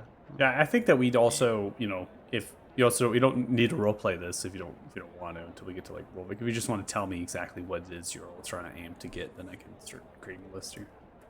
I would definitely be asking I would definitely ask him about magical means of storage for a traveling group. Okay. All right, so I have 300 gold pieces worth. So this is for Varys here. So we have 300 gold pieces worth of spell components or scroll making components, I guess. Yeah, just to copy into the spell Yeah. book. And then we have 350 gold pieces for haste. Yep. And then Zeph, you're I was looking looking for for, bag of holding. Mm-hmm. Cloak of protection, if I could get it. Cloak of protection. Oh, it's a handy thing to have. Thanos would be looking for any rare raw materials that he can use to potentially upgrade people's stuff with the hammer later on. Oh, when did he become a magic blacksmith? When we were with when the I giants? yeah. I was there for He that. spent the night like sitting on the guy's shoulder, learning all about. Yeah, but where'd you get the hammer? Well, Did he give it to you? the day. Yeah, I think that was the one you weren't here for. Yeah, he gave him a piece of his hammer, basically, Yeah. which turned into a people-sized hammer. Yeah. Actually, I think it's still like a giant two-handed maul for you or something, isn't it? Technically. It's like a Probably still normal pretty big. blacksmith Too thing, bad right? you didn't get find But- Malor to be your pack mule. My understanding is it like changes sizes as I need it to, right? Like it still Yeah. retains the magic properties. So. It still had transmutation magic whenever I identified it. Can you shrink it down to fit on a charm bracelet? I haven't had to play with it yet. That's why I'm looking for rare materials that I can use. Excuse me, sir. We Maybe. need a charm bracelet. Maybe I can find some mithril, and I can make myself some plate that doesn't impose heavy or disadvantage. Then I can be a Good. tanky Batman. An invisible tanky So Batman. Thanos, specifically, what are you looking for? Any raw materials that I can use in making us better weapons or anything. So mithril, any of that dark steel ore that I Yeah, saw on the crafting Make an sheet, investigation really. check. Or anything required to make a belt of giant strength. Just saying. Or that character Fire the sheet. death of 7 giants or something. Investigation check. Yeah, It doesn't have to be guys, like. It could be a tiny Ooh. belt of giant strength. Nice. Okay. Nice roll. So the only thing in here, obviously, I mean, you would need to probably learn more about enchanting to figure out if there's anything in here to help. And so really you would most likely just get the cost to enchant something, and that would be right, +1, +2, +3. That realm of you can gather here that you might be able to get some stuff to be able to do those kind of enchantments. Price wise for to gather the uncommon reagents for that for a +1, which is what's going to probably stand out to you with the coin that you have, would be roughly 400 gold pieces. So you can actually do a +1 enchantment for only 400 gold to a weapon or armor. So to make a ring of protection or to make a cloak of protection, first you need a ring or a cloak, and then you need to understand the properties of those items first, and then you might be able to put the enchantments too. And you could almost imagine, just out of character, that it would be cheaper than buying the item outright. So you might get a significant discount as far as the price is concerned. But you need to have the item first to understand it. So the thing that the check here that's going to provide you is there is a crate. There's actually 2 crates. They're full of dark steel. It's not ore. They're actually the ingots themselves, and they're actually labeled dark steel as such. They're held under the surplus of a few different pieces of armor and chainmail and thing, and the mixture of the shelving units, and so you're able to find 2 crates of that stuff. Now, as terms of kind of creating the armor itself, if you're looking to make 2-handed heavy armor, right? So heavy, it takes 20 ingots. For 2-handed, it would take 15 ingots, and so it changes and differs. The 2 crates that are in here are 40 ingots worth of dark steel, which is an extremely large amount. So you'd imagine you can make 2 pieces of heavy armor out of this. Damn. Now, there is no value associated with these 2 crates, and they're kind of tucked underneath, and there's nothing really above them. It's just random pieces of weapons and armor and things on the shelf. And so you see them, and they're extremely, they're pretty heavy. But you have yourself as far as the ingots, and you see that they might be of worth. So each ingot is 10 pounds. So there's 40 ingots. You're looking at 400 pounds worth of material here. And I forget, what are the aspects of dark steel? A weapon gets a +1 damage die, and armor gets +1 AC. So if either one of our plate wearers aren't at +1, it may be worthwhile. I'm not currently. I am. Would it cost the same amount to completely forge something from scratch than it would just to reinforce something that already exists? You could not apply a different metal property to another metal property. That doesn't work that way. You can't smelt 2 metals together. So you'd have to basically forge completely new armor or weapon. It's not an enchantment, right? It's the material itself. I mean, haven't we all seen Forged in Fire? Okay, haven't we seen them attempt to do I mean, it does not work. Okay, come on. I have a question about I actually how love that haste show. I watch it all the time. if y'all know, Yeah, I do if y'all too. know this. But if like I casted haste on myself, would I be able to cast 2 spells in 1 round? No. No, it only works. Yeah, with the attack extra actions. action is You only take an against- attack. Yeah. Oh, that sucks. Yeah. Anyway, You just that's need to still learn to such- punch things. It would be very unbalanced. Okay, so Zeph, you're able to find a bag of holding. The price on that bag of holding is 1,200 gold pieces. Tegan, you're able to find a cloak of protection. The price on the cloak of protection is 1,000 gold pieces. And then Thanos, for the value of the ingots here, I'm going to go ahead and see about that. Say if it's Break up my over calculator. 800, it's probably not worth it if we can get the mats to just do an enchant for To just do an +1 for enchantment. 400. Yeah. Unless somebody wants a weapon that just hits harder, because that +1 damage die is kind of huge. And then if we buy a cloak of protection, For all then- 40 ingots, it's 200 gold pieces. It's not bad. It's just the weight. Oh, Wait, yeah, we plus should buy 1 all damage that. die? It's 5 Yeah, gold. plus per 1 ingot. damage die.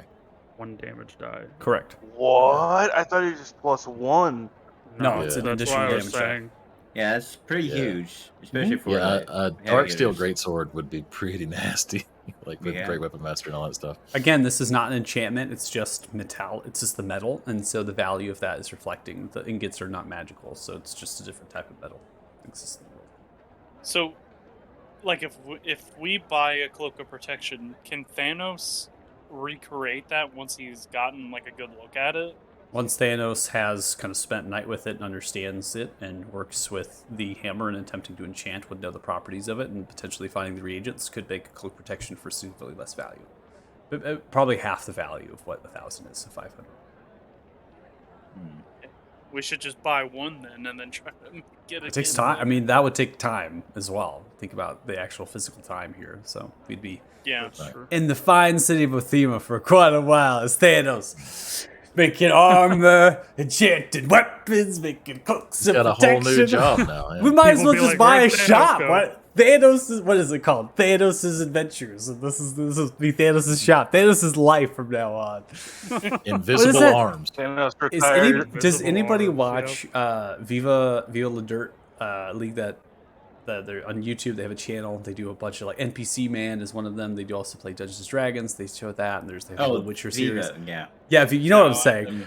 Okay, they literally have it like part of their NPC kind of thing. They have a thing where it's when you get high level crafting, you become an NPC, and it's like, oh yeah, I got legendary crafting a week ago. I can totally make that for you, and it literally shows all these players just like flocking to them at their table and things, and then all of a sudden, he looks towards the NPC. He's like, "You're doing great. Keep it up." It's like, "Why are you talking to me?" It's like, "I'm not an NPC. I'm a player." It's like, right. And they keep going. And then all of a sudden, a player comes up to him. He's like, "So what's the quest?"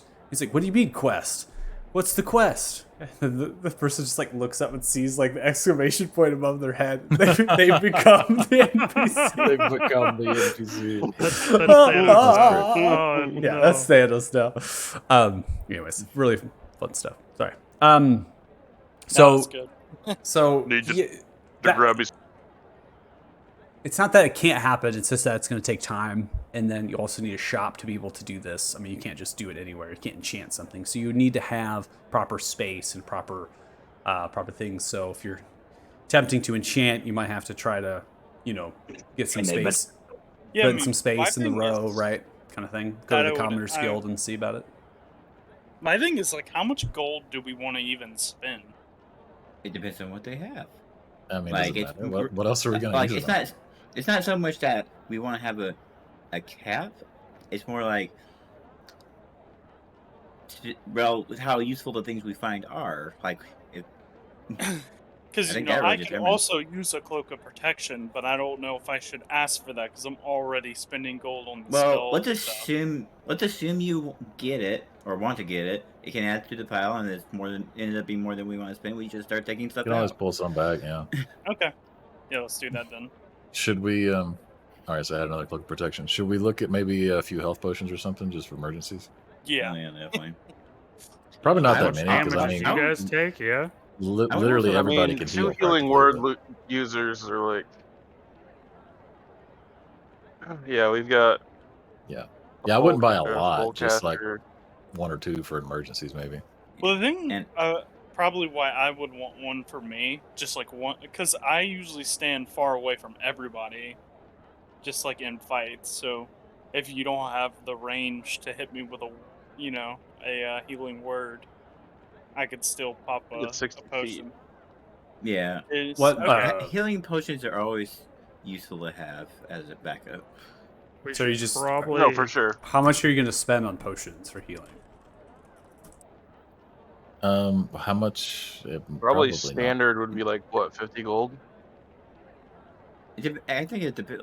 How much are they going to cost? I guess. Well, you have depending on the rarity, it's going to cost more. So you have the potion of healing, which is essentially a common rarity. It's extremely insignificant. You'd be looking at 50 gold pieces, right, for that. If you go to uncommon, you're going to go up to price. You can get to about 250 in gold pricing. If you go to rare, it's going to increase even further. I mean, you'd be looking at like 2,500 gold pieces. So. Yeah. And if you had someone that was capable, like Brewer's Supplies, Herbalism, and things, and you might be able to half that price for finding the reagents yourselves out in the wild and kind of gathering them. But that again takes I'm time. So If it's more of a question of how much do we want to buy rather than what's available, then I would advocate for at least the low tier version having at least one on each person. I'll say if everybody just carries one, yeah, just because you can revive somebody with it, if nothing else. Yeah, Like if that's- somehow that- all the that's healers my go thinking. down, you can feed them one. Yeah. Yeah, that would be So- Do extremely we care useful. about our healers here? Only if I need healing. Yeah, I mean, in the last fight, the healer didn't heal me, so Yeah, there's too many people Healer really was healing. dead. Doing, Yeah, the healer was also knocked unconscious like 12 times. Twice. One healer Yeah, was that dead, didn't- and the other one was trying to tame a dragon. Control the so- dragon. Yeah, Maldor in monster form literally had to go heal the healer. That's why I was like, maybe we should have a couple of health potions just in case. Yeah. yeah, probably. That Oh, I makes sense. forgot. Makes more Maldor's sense. an ASMR, so he has some healing too. That's Yeah, crazy. Yeah, and we have a paladin. Like literally, the only people who can't heal are Thanos and Varys. And Thanos could probably heal if he wanted to. Yeah. Eventually. But yeah, so I guess like the low So- tier one, at least one per person, Okay. and I think we should at least get a couple of the higher ones too. I don't, I think, care I less. don't think any of the higher. I think ones one are of the good. basics for each would probably be the Yeah. best investment. So The you're- larger ones don't do enough to matter for most of us that get hit generally. Yeah, So your I think total- we're literally just grabbing them to revive people, right? So the total Yeah. right now. So if we calculate the total, 300 gold pieces for copy spells, 350 for haste, 1,200 for bag of holding, 1,000 for cloak, 200 gold pieces for the dark steel, 300 gold pieces for the normal potions. you'd be looking at 3,350 gold pieces. Oh yeah, and we were gonna put another cloak A for Varus, bargain. right? Oh yeah. I was also going to That'd be ask if 4,000. with the price of the bag of holding, I would ask, just so we know, are these like somewhat rare that you only have one, or do you have like a stockpile that if we wanted more than one? The bag of holding you find out here is on a shelf. You only find 2 or 3 of them. I mean, they might have more bags of holding, but depends. You'd have to ask Rolvik at the counter. Yeah. So I'll definitely toss that as a possibility at least, because I was thinking, at the very least, we should have 2 in the party as a whole. What's the How argument much- for having two? How much they offset again? Is it like 500 pounds? 500 pounds, and they're smaller. And mostly it's just, I mean, for one extra, because like with the dragon scales and stuff like that, we could probably get even more if we had the capacity to carry more. I think this really Yeah. comes down to having one as far as the party's concerned, and then I think if people feel the need to have bags of holding themselves, I think that's going to be Individually. individual Yeah. at Yeah. that point. Because we always have the flying disc in case of emergency. So like, It's Yeah. true. Can you imagine bags of holding on top of floating disc? On the disc, yeah, you Oh, could stack yeah. like Oh, 100 man. of them. Oh You could probably we could just put the entire God. dragon. Why am I probably carry using almost pack you could force probably with carry my like a goddamn small disc? mountain of stuff with that. you could much. probably pack up an ocean, to be honest. Yeah. Like if we really think about it. You know? I mean, So, how I many? don't feel So, the need to have one for me, but I definitely think the group needs one. well, that's what I was saying. I was going to advocate having at least a couple just in case, if not. But they are a little bit expensive too, so I'm not sure how many we want to actually get. What else do we need? What else anybody looking for? I mean, I would inquire as to a belt of strength just because it's on his mind now, but I don't know if they have it or if it would be even in the realm of affordable. With the belt. Yeah. You don't see any. It's like, belts in here. a hill giant, not like, not storm giant, nothing crazy. It's small giant. You don't see any belts on the shop floor. So right off the bat, there's nothing like that. We live in a city of paladins. Well, Do they have is there any- anything else that can boost your strength? Potions. Yeah. Oh, okay. Usually temporary stuff. I meant like Alright. permanently. No. There's nothing else. Okay. Yeah, it's not that common. So are you wearing any armor right now? Me? Yeah. I can't wear armor. Well, then we can look into some bracers of defense for you. Yeah, I mean that was what the cloak of protection was for, but I guess we could do braces of defense. I mean, you That's could a- have both. That's going to be very expensive. Razor defense is a rare Yeah. item. So I don't know if you fork out the coin for that one. How much would it be? If they had it, and depending on what their upcharge would be, the base cost of it would be 5,000 gold pieces. And so tacking on that, you might be looking at 6 to 7k. If they have it, you So, don't see any braces defense on the shop floor. Yeah, I don't Probably feel like not I- worth the investment then. Yeah. Yeah, we got a good amount of coin, but we don't have quite enough to get something like that yet. I don't think. I mean, the cloak of protection would put me at a 14 armor horrible. class without mage armor. Okay, So so we're adding another cloak of protection on for you, so it's 4,350 gold pieces total. Then 2 cloaks of protection. Then. Honestly, though, I think that's a good haul. I think, maybe later down the line we find something that's like more unique, or we have to, put some money down on something. Oh, I Or will, if if there's they're anything interested, I will trade in my chainmail that I'm no longer wearing for a slight discount.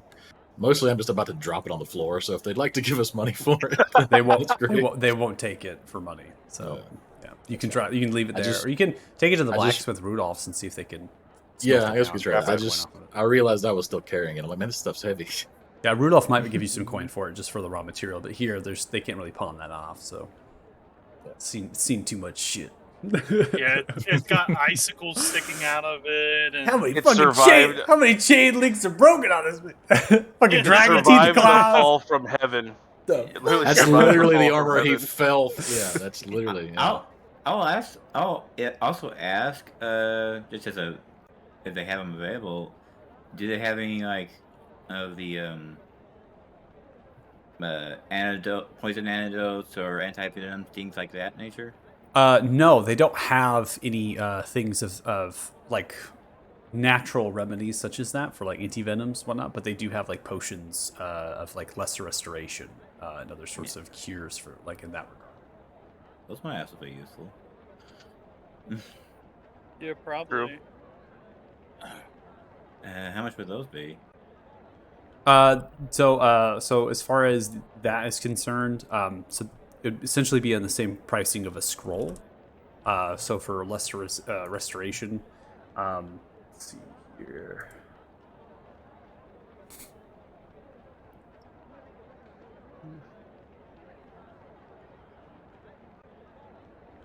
We're looking at 200 gold. I would definitely think we need at least one of these. Yeah, but at the Yep. same time, it's like if one person's gonna keep it, you have access to lesser restoration as well, right? Yeah, it's I've been in kind of similar situation as with the health potions, so just in case. What is Bards don't get lesser access to that, right? restoration? I think What? I have no idea actually. I don't think eloquence bards do. I think you have to be a specific type to. Or you can take it as your 10th level. I'm gonna say it's magical secret. So Yeah. Yeah. But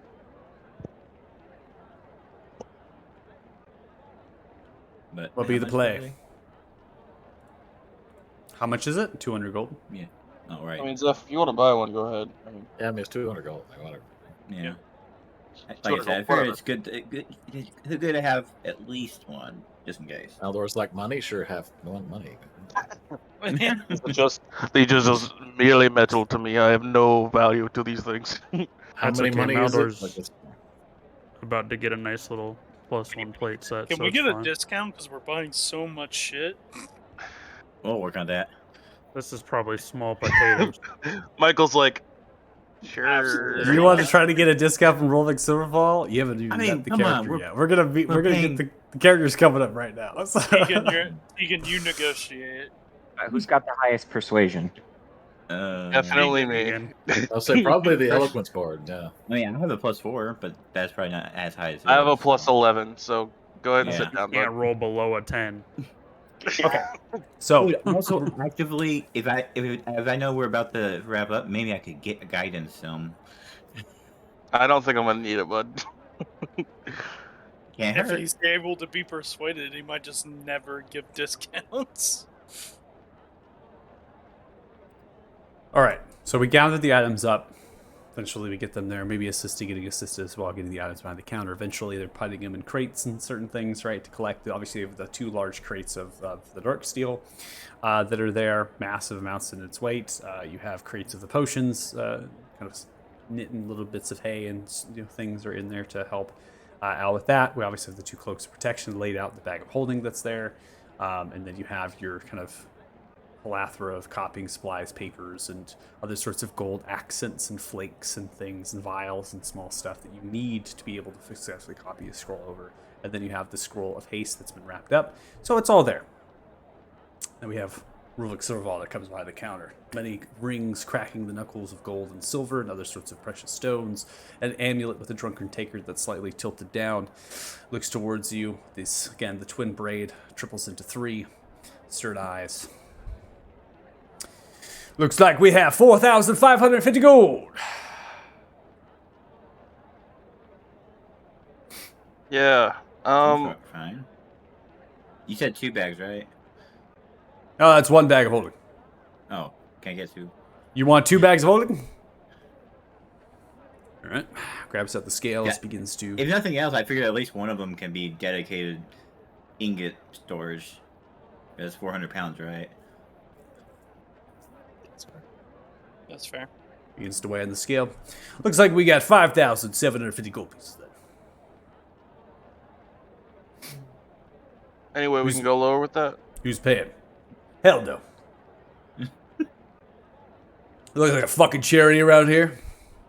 Sure. I run the largest emporium in all of Arthuria, right here in this fine holy city of Oathkeep. I get artifacts, random shit from all across the world. And I bring it here, store it in my warehouse. I sift through it, I find what's valuable, and then I sell it to you. So you have no need for advertisement then. Advertisement? Well, you didn't say that. Roll persuasion. And I'll be Hold ready to on. chrono shift this. Hold on. I Well, can't so roll it's below a life 21. dependent You on don't it. need to. Like, you don't know, this guy's DC Yeah, could be he 40. could still have, some crazy. Chrono shift it. Don't make him do it again. Do it again, do it again. Do it again.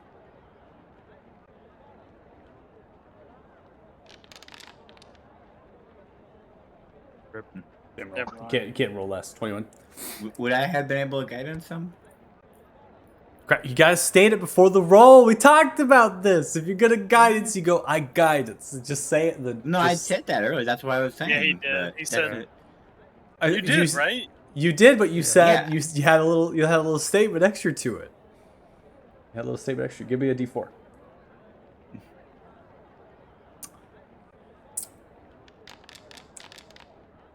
All right. 24 Bardic is the check. inspiration myself. Let's go. But now we're tagging things on after the roll. We can't do that. That's not allowed. Go ahead and roll D8. Go ahead, roll. No, D8. I didn't say. Listen, I didn't say I was going to. I just said I should have. You're right. You're right. You should have. You really should have. All right, 24. Cracking knuckles. You didn't say nothing about advertisement. What are you willing to wear? Well, all I'm saying Well, he is says our that. group's gonna be traveling all over the continent slaying dragons. If Slaying your logos are dragons, you plastered say? on it. Fucking hell. Slaying dragons? dragons. Fucking real, huh? Wow. That's insane. Listen here. Get you some fine coins if you bring me those dragon parts. Slaying those dragons. And also dragon meat. It's a new thing. Catching on, let me tell you. Getting me some of that meat, I'll surely be able to give you a large amount of coin. So, talk about advertising on your journeys of slaying these dragons. Picture you on the forefront of a stagecoach. You have the entire name, Silver Falls Emporium, on the side of the stagecoach painted. And then you have my fine symbol, my face. Thumbs up to the side of it. In addition to that, we'll have it on all of your clothes and all of your armor, shields, and hell, even hats. We'll throw them in. How's that sound? I'll give you a discount fine, 50% right now. How big are these logos in the clothes? Oh, 50%. They're going to take up the entire clothing. It's going to be stumped, just like the... Have you ever seen the movie Idiocracy? Brondo, the Thirst Mutilator. Give My armor me with a full on top decked of- out. I don't care how much advertisement you put on the carts. You give me a 2x2 inch on each member of the clothes. We'll call it 25%. Call it a day. Nope. Got to be all of you. Top down, hats and all, and the stagecoach. 50% off right now. That's what my best offer for you. I mean, his prices seem rather reasonable to begin with. Honestly. They are I'm not with reasonable. them. I charge a reasonable upcharge. It's reasonable. Let me tell you. I find these things Feel from like- very far away. I feel like the reason he doesn't bargain is because when he does, he just asks for too much.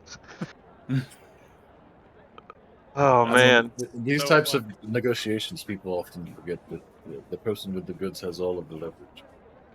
That's damn right I do. Fucking A. I like this guy. Shut the f... Says the guy that Oh. doesn't understand the concept of economy. I understand power dynamics. He has all the power. We have the need. What if we offer to supply you with items? Supply with items. Like what? Yeah, just things that we come across. Or, No, you gotta be more fucking specific, I swear. If you tell me you're gonna be things come across, it's gonna be like loaves of bread. It'll be stale cheese. It'll be a fucking wheel. I don't know. Gotta bring me something real. What if you want a dragon's tooth? I already told you could sell the dragon's parts to me, but I gotta be real with you. I don't know your fucking dragon slayers. So see, this motherfucker's decked out in dragon scale. Look at that shit. That's impressive. I'd buy that off you for easily 8,000 gold pieces right now. Holy. Damn. How does it sound? Is he 8,000? talking about the chess piece? Give or take. Yeah. it's talking What about if I told the you plate armor with the dragon skull on it?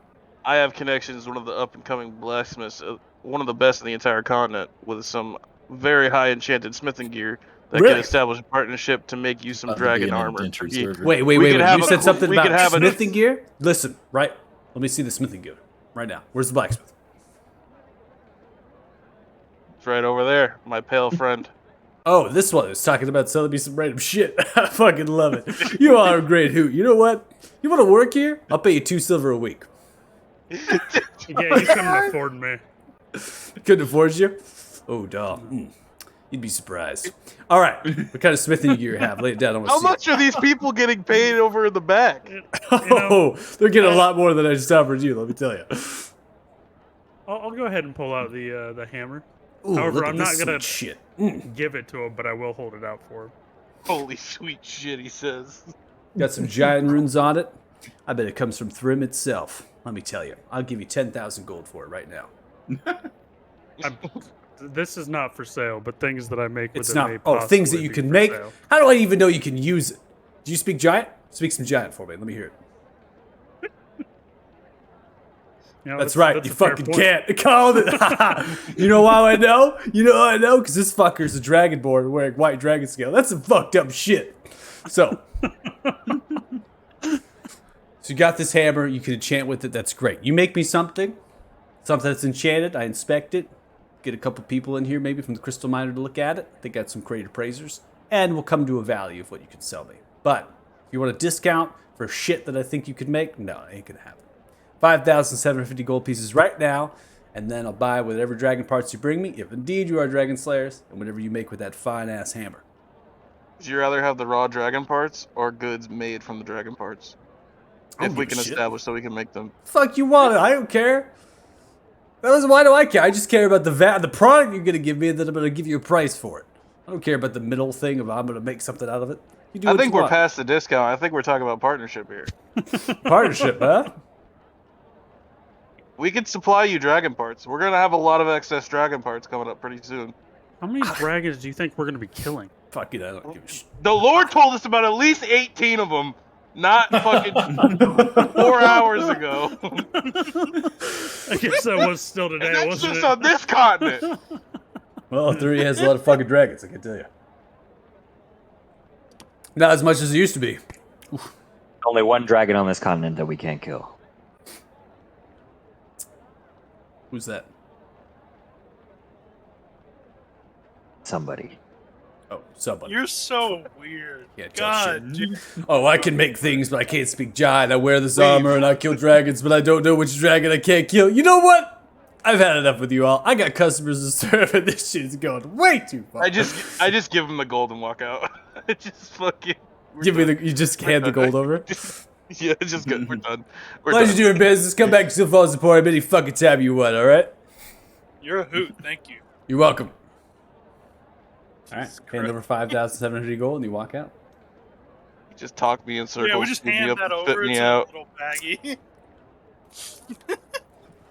It's so much money. That motherfucker just ran circles around me. I didn't stand a chance. I was literally You really didn't. trained and bred to manipulate people, and that motherfucker just ended my life. I'm glad you Deacon like said, it. Deacon said, I absolutely don't need help. He gets in there, I need help. I need help. I need help at that point. Put me in, coach. Get me out of here. I hope you all like the Idiocracy reference. That movie is so. That The was great. fucking Yeah. the clothes that they Spot wear is literally just covered in ass. It's so good. No, the one that, That was Lucar great. was like, there's only one dragon that we can't kill. Who? Somebody. Somebody. Somebody. Like, Someone. what? Who's that? Y'all were talking. Y'all talk so much shit, but couldn't back it up at all. I love. It's like speak some giant right there. It's like You know what? That's a good point. That.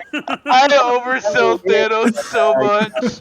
It's like one of the most state-of-the-art up-and-coming blacksmiths in the continent. Thanos is Hasn't just even like, used his I hammer don't yet. know He's like, giant. I have a hammer. I have a hammer. I- I haven't used it yet. Don't know how it works. Haven't touched the hammer yet. But I'm gonna be one of the best blacksmiths in Best this goddamn blacksmith country. ever been made. All right. Lucar's daddy issues at the end. Maldor's just confused because it was like, is this a reasonable price for things? Yeah, sure. Then why are you trying to give him less money? Like, It was. I mean, cloak and protections are pretty valuable. So here, I mean, they're pretty. Cloak protections in canon, like out of character, are actually fairly expensive in consideration of an uncommon item. So one thing I mentioned that it's an emporium, but it prices itself on like religious items, protection items, and things, right? So you imagine that a cloaks would be fairly inexpensive and readily available. All right, so we got some minutes here before we conclude. We can end it on Rudolph's because we're headed there next, right? Okay. So, going to Rudolph's, I'm going to give a description again. Theater of Mind, most of these shops and things. We don't necessarily need to have a map for them. Theater of Mind works a lot better. So, you have a shop with an extended canopy that rounds the eastern and southern sides of the structure. In addition, around the shop, more rows of blacksmiths and other sorts of individuals. And this primarily is a blacksmith row. They are all smiths, and they all center around potentially making fasteners like bolts and other sorts of clamps and things. They might make reinforcements for wagon wheels. They also just might work on welding metals together and certain things to make structures. So it's a ranging of blacksmiths, and they all kind of communicate and work together. And there's also large amounts of shipments from the Othema foundry that come here. So they're bringing specific, like, fresh ingots that they've smelted down. They're bringing them here because some of these blacksmiths don't have the actual smelters to be able to actually melt and liquefy metal to make workable ingots. And so there's a communication that's happening here. They do have their kind of forges and whatnot, but we come to Rudolph's, and Rudolph's actually does have a smelter. So Rudolph's, again, that's why I said distinguishes themselves as not only are they a permanent blacksmith here, but they have a smelter to work with actual ores to smelt them down, and they also have their own shop. They also are a master blacksmith, so it stands out. These mainly are apprentice and journey, right? So this is someone that is capable of a lot. So the structure itself here is about 3 stories tall. The shop only encompassing the first. Brick wall and solid stone foundation pushes its way into a wooden side interior. A single door with a rough wooden glazed window opens on the eastern side into the forge. So the forge itself and the blacksmith actually sits outside underneath the canopy to face the row, right? That's the best way to get and collect customers and other sorts. There's a large anvil. It's in front of a solid brick stone forge with a cut in the canopy, tan canopy in the straw thatching to provide for ventilation. Nearby, a kiln for making kind of charcoal, quench tank, barrels, a smelter, a workbench with drafts and other instruments align the actual structure's wall. On the opposite side of the street, alongside the outer walls of the building, are dowels and racks for other instruments used in the blacksmith's craft. The shop's main entrance is a double wooden door with 2 glazed circular pocket windows. On the northern side, a 4-foot stone staircase leads up to the foundation door. Inside, you can see from some of the actual windows as you approach the structure, you can see there's a round staircase up to a loft or landing area. There's a couple cranes and pulleys, kind of pulleys and hoists, I should say, not cranes, that are linked onto the large vaulted first floor. It goes into the second floor with that landing area to move the supplies down and lower them. There's also some cellar doors suggesting there's an underdwelling here. And then there's a staircase that spirals up to the 3rd floor on the landing, suggesting that this could be a residence, right? A room. Since Rudolph lives up there, right? From just looking through the windows, there is a large amount of surplus of common weaponry. And remember that this is a blacksmith. This is not a Fletcher. So there are bows and there are arrows in there, but they're primarily bolts and crossbows. So mechanical weaponry, not necessarily like bows and arrows and working with more of those kind of things. But they're in there. And so there's barrels of these bolts. There's also crates of them, crossbows, some of which are quite nice, hanging from dowels and whatnot. There's barrels of chain mail. There's podiums. There's sort of these mannequins that are covered in immaculate plate armor, some of which is mithril, and there's intricate kind of designs upon them. They could be enchanted. There's shields as well, many different kinds and styles and things. And you hear the sounds of the blacksmith kind of working. And there's also a series of others that work in the shop as well, apprentices that the potential master blacksmith employs, some of which are in the shop helping customers work through. And so you're kind of looking for who's the head honcho, right? Who's the person that I would want to look for. So I think one of the things that you mentioned that you wanted to go there was, how do I use the hammer, right? I need a forge to work in. Maybe I can work for them, or I can use their forge, I can rent it out, or just rent a piece of it off, or even how do I work with the dark steel? Maybe this master smith knows.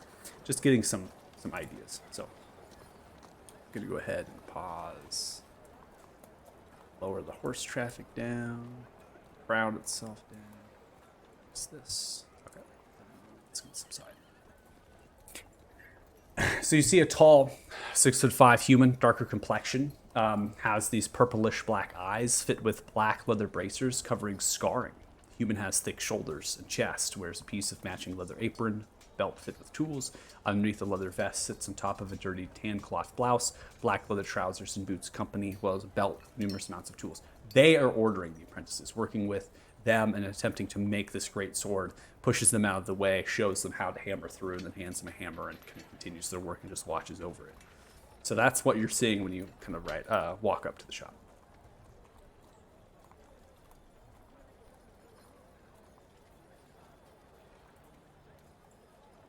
Suppose we should find out how much it is to rent an anvil to use this iron, steel. Yeah, sure. Not bargaining. Sorry. Huh? So I'm not bargaining. Do it again today. Once per day. Once I'm per long rest. traumatized. Thanos Once will. for life at this point. I can't get ran around in circles like that again. 1d8 psychic damage. You got bullied by a DM. I feel bad, man. Oh my DM, no, that's Silver Balls, bro. Come on. No. It's like watching no, Pawn no, no, Stars. no. This is exactly what it is. And you are pulling Name's Rick TV and this is my reference pawn after shop. TV reference. Like, you got the Right? ones on I standby. got it down. Don't worry about it. All right, so who's approaching Like this Disney Channel. Master Smith here? Or only Yes. Smith. Oh yeah, I guess I will approach him. So kind of scratching the back of the neck, sees you walk up, looks towards you. Hi, how you doing?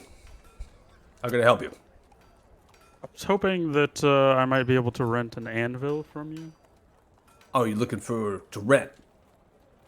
Yeah, I wanna. We just bought some dark steel, and I would like to craft some gear for my friends here with it. You wouldn't happen to have any tips for it, would you, as well? You got dark steel in your possession. I could buy that from you if you like. How much? How much? Depends on the weight of it. Obviously, you get a discount for how much you got. If you got, let's say, over 200 pounds worth, I'd probably give you at least 8 gold, 10 gold per ingot. Essentially doubling, almost doubling your money. That's hilarious. So maybe we sell him. That's 200 DM bait. pound. That is, but we could sell him. The Now, if you're looking 200 to work pounds. with dark steel, I do know how to work with it. I can teach you some things. I might mainly charge you for an apprenticeship, but namely, I have a lot of apprentices right now. I got 3, 4, but only got a couple anvils. I have some. I do own a couple part of this the row. I have some friends working in part across the street there. I imagine I can work with them, get you some space, get you set up, and then I can run across the way if you need any help with the dark steel. Yeah, that would be appreciated. How much for the time and the space? Well, let's call it, let's say a week worth of time, and call it right around 5 gold. I'll pay him the 5 gold off of my character sheet. You're not aiming to sell anything you make, right? I believe we're planning to use it, at least at this point. Yeah. Later Okay, so on, we may just- try to. Later on, you're aiming to sell. All right, no worries. Yeah, if you're looking to compete with me, I'm probably going to charge you more for rent, but if you're just making stuff for yourself and learning how to work with it, fine by me. More blacksmiths. We're in the not world, setting up good shop work. or anything. Yeah, I understand. I figured as much, since it seems like you all are traveling folk, venturers, got backpacks on, weapons and things. No worries. We'll go run across, check Marcus. 1 second. Let's cross. He has to talk with another human, lighter complexion on the other side, kind of older, weathered, baldish head with tattoos and things. Kind of pushes him off to the side. Workbench, anvil, forge, and stuff is over there. Some bags of charcoal and things, and then comes back across the way. Looks like you have the end there, the row. Forge. Suits you. They'll be working on that forge too with you, but should be enough to heat your metal up and then anvil. You got any tools? There's no tools over there. Yeah, I have a tool. What are you working should with? Suit the purposes. I'm gonna pull out the hammer. Holy shit, where'd you get that at? We ran into some frost giants, and this Fucking was a nine hells. parting Frost giants. Parting gift from frost giants. What the fuck are you all? Ill-fated. gift. The ill-fated is The our ill-fated, group huh? name. Wow. Sound like some real adventuring folk. Well, looks like that thing's gonna make quick work of the dark steel. I don't know. Couldn't tell you how it works. Haven't seen something like it before. Yeah, I haven't used it yet either. That's part of the reason why we're not selling what we're making yet. Sounds good. Well, go ahead and make your way over there and see what you can make and holler if you need any help. Will do. All right. Call me Tom, by the way. Tom Rudolph. Nice to meet you, Tom. All I'm right. Thanos, and these are my... I don't know what you Ill-fated. want to call them. Yeah. Wow. Wow. Any of you else seeking to do some business? I got weapons, arms inside. Things as I I can do enchant have- as well. I have some items you might be interested in that I was looking to part ways with. Perhaps. Sure. What are you looking to sell? So he'll take out his old chainmail that he no longer wears. I forgot I would do. I mean, it's just basic chainmail. And then he'll reach back and grab his greatsword with the jagged, broken wings, and which is +1 now. And we'll just sort of toss it on the floor, like I have no use for this anymore. Well, the chainmail has seen a lot of use. I'll do quite a bit of work on the links to get it up to speed, especially if it's going to outfit any of the guard soldiers here in Thema. Usually they buy in bulk. I can give you roughly 10 gold pieces for the chainmail. The sword, though, seems to be quite nice. Could be enchanted, unclear. Is it? Do you know? Yes, it was enchanted by a frost giant smith. It was quite powerful. Sounds like enchanted shit. Oh, let me look how much coin I have to give you. Let's see about it. Goes back into the shop. Disappears for a period of time. Comes back out with the chest. Stops it down. Onto the ground. 500 gold in the chest. Plus a 10. 510 for you. Give for the sword and for the chainmail. Deal. Alright. Kicks over the chest. Pulls off the sword. Slings it over. Grabs the chainmail. Yells out for one of the apprentices. Hands him the items. Tell him to take it to the back into the loft. Deal with it later. Anything else? That's it. Alright. Pleasure doing business with you. Making time. So now you fucking do it. Walks over. Starts helping with the great sword again. Starts beating the shit out of his apprentice. It's Not too sure I wide. learned You'll never this work guy. it back. Begins to kind of grab the hammer and takes over the work. So we go find out what this hammer is made out of.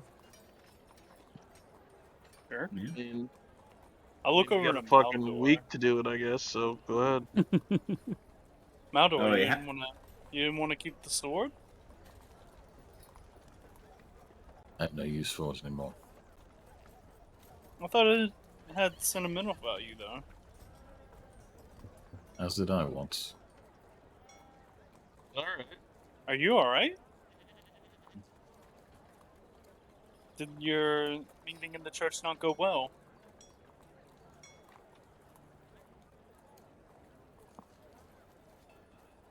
It went as well as it could, I suppose.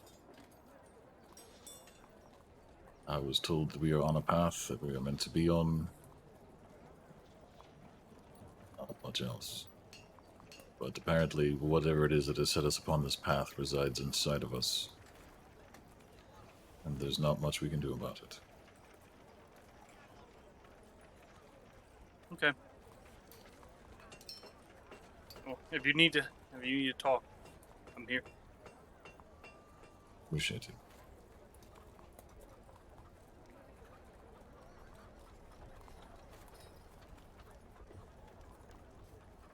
Asks a nearby bum for some Zola.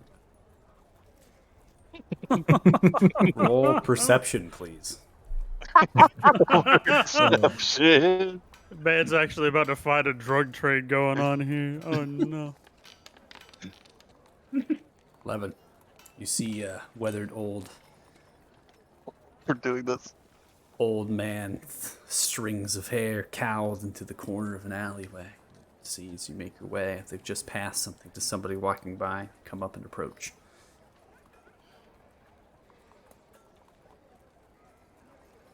Are you interested in something?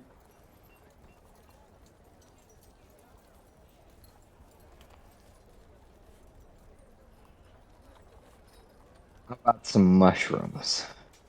The good kind. I don't have any mushrooms. Yeah, well then. I have crystal. Are you interested in some crystal? Not the kind you're peddling. It is the best. It comes all the way from the Crystal Desert. Harvested from good source. Don't you Crystal want? Desert, made by the Gold Dragon fight, is a drug. You do not know what you do not know, but you can get taste. Yes. You want some? No. This one is the one that your wife made, right? This is you? Solid price. 1,000 for 1 ounce.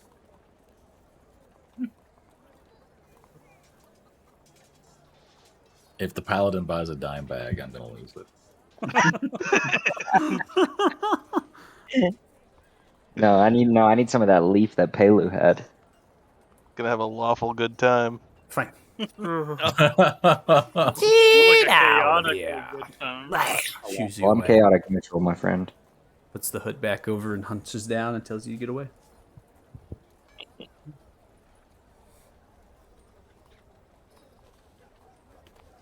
Lucar, you're having one hell of a day, aren't you? Yep. Makes We're friends stuck here a everywhere he week. goes. Gonna die. I just love how nonchalantly Lucar does everything. Yeah. All right. So go ahead and conclude the session. We'll work with the Darksteel a bit. So what are you attempting to do with it? I think a plate set for Maldor, because yours is still just normal, right? Yeah, that's regular plate. Okay. So you're going to make a plate set. So you're going to use half of your materials to make this plate armor. I will give him Bardic Inspiration.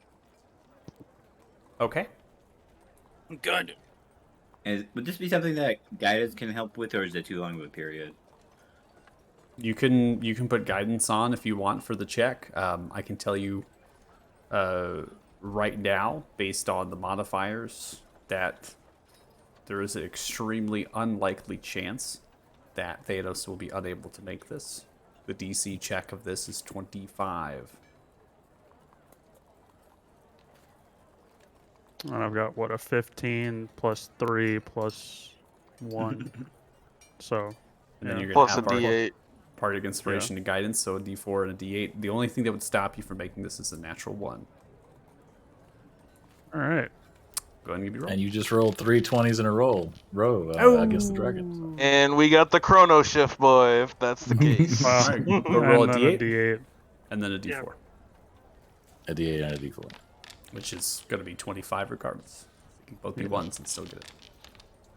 Oh, I don't know why that Oh, rolled what two is of them. happening? Oh my gosh, somebody. I'll take the first one. 4, 2, 6, 6, 3, 29. So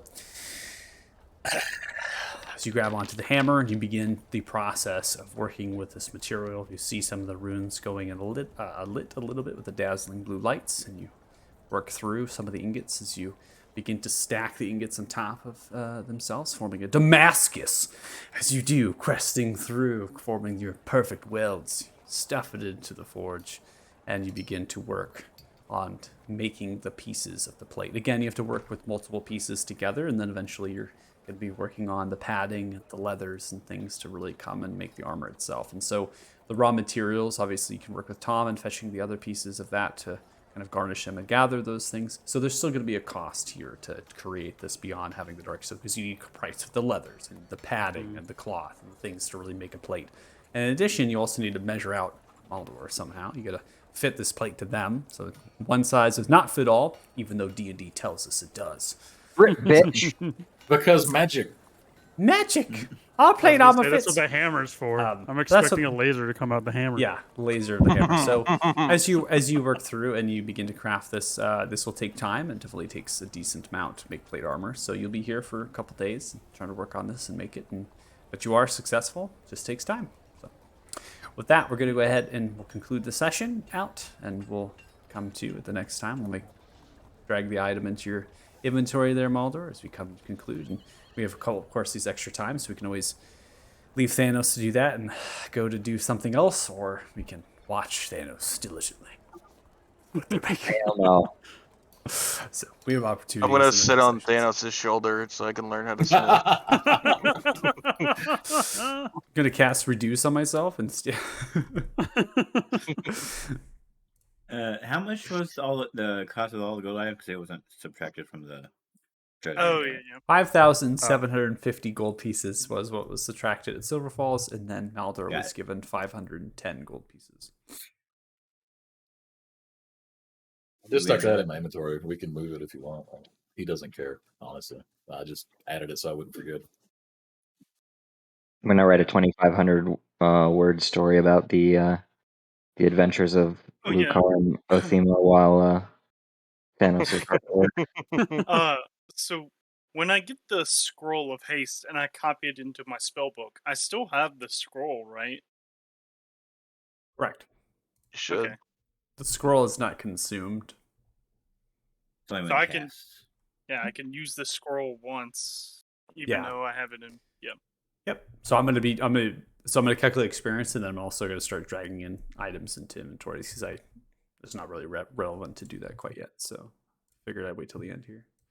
I calculate some experience points. Oh, I should have asked about a quiver of returning or something, so I can stop fetching my crossbow bolts. Is your You got bolts? some That's fine. That's We'll for have to go arrows, back for bro. Well, we got time. Like, we got a whole fucking week now. Do you really stash bolts in a quiver? Well, case, crossbow case. You know what I meant? Belt Yeah, I know. pouch I- of On returning. his hip. Yeah, I got what you meant. That thing. The thing that has He's got the that thing on him. The thing that I put my things in. No, You if just it's need not one that bolt. repeater bolt crossbow from Van Helsing, I'm not interested. You just need one bolt that magically returns back into the slot after it fires every time, and then you just keep firing the same bolt. If you It get really can't good work. at it, you can use it like what's his face with the whistle in Marvel. That was like I don't know if that was a The- magic item or not. But Undo? I remember in campaign 1 of Critical Role when Vax threw his daggers, they would just come back to him. Yeah, he had it was basically like a belter returning, but yeah, same idea. Artificers have a thing that they can put on stuff like that too. I had an axe Mhm. throwing artificer for a Yeah, while. repeating shot. It's an invocation. Or not invocation. Damn, we didn't Fuck, do what that are they much called? this session. Yeah, All right, so we there you have go. 974 experience each, 21,077 experience total, I believe. I calculated that correctly.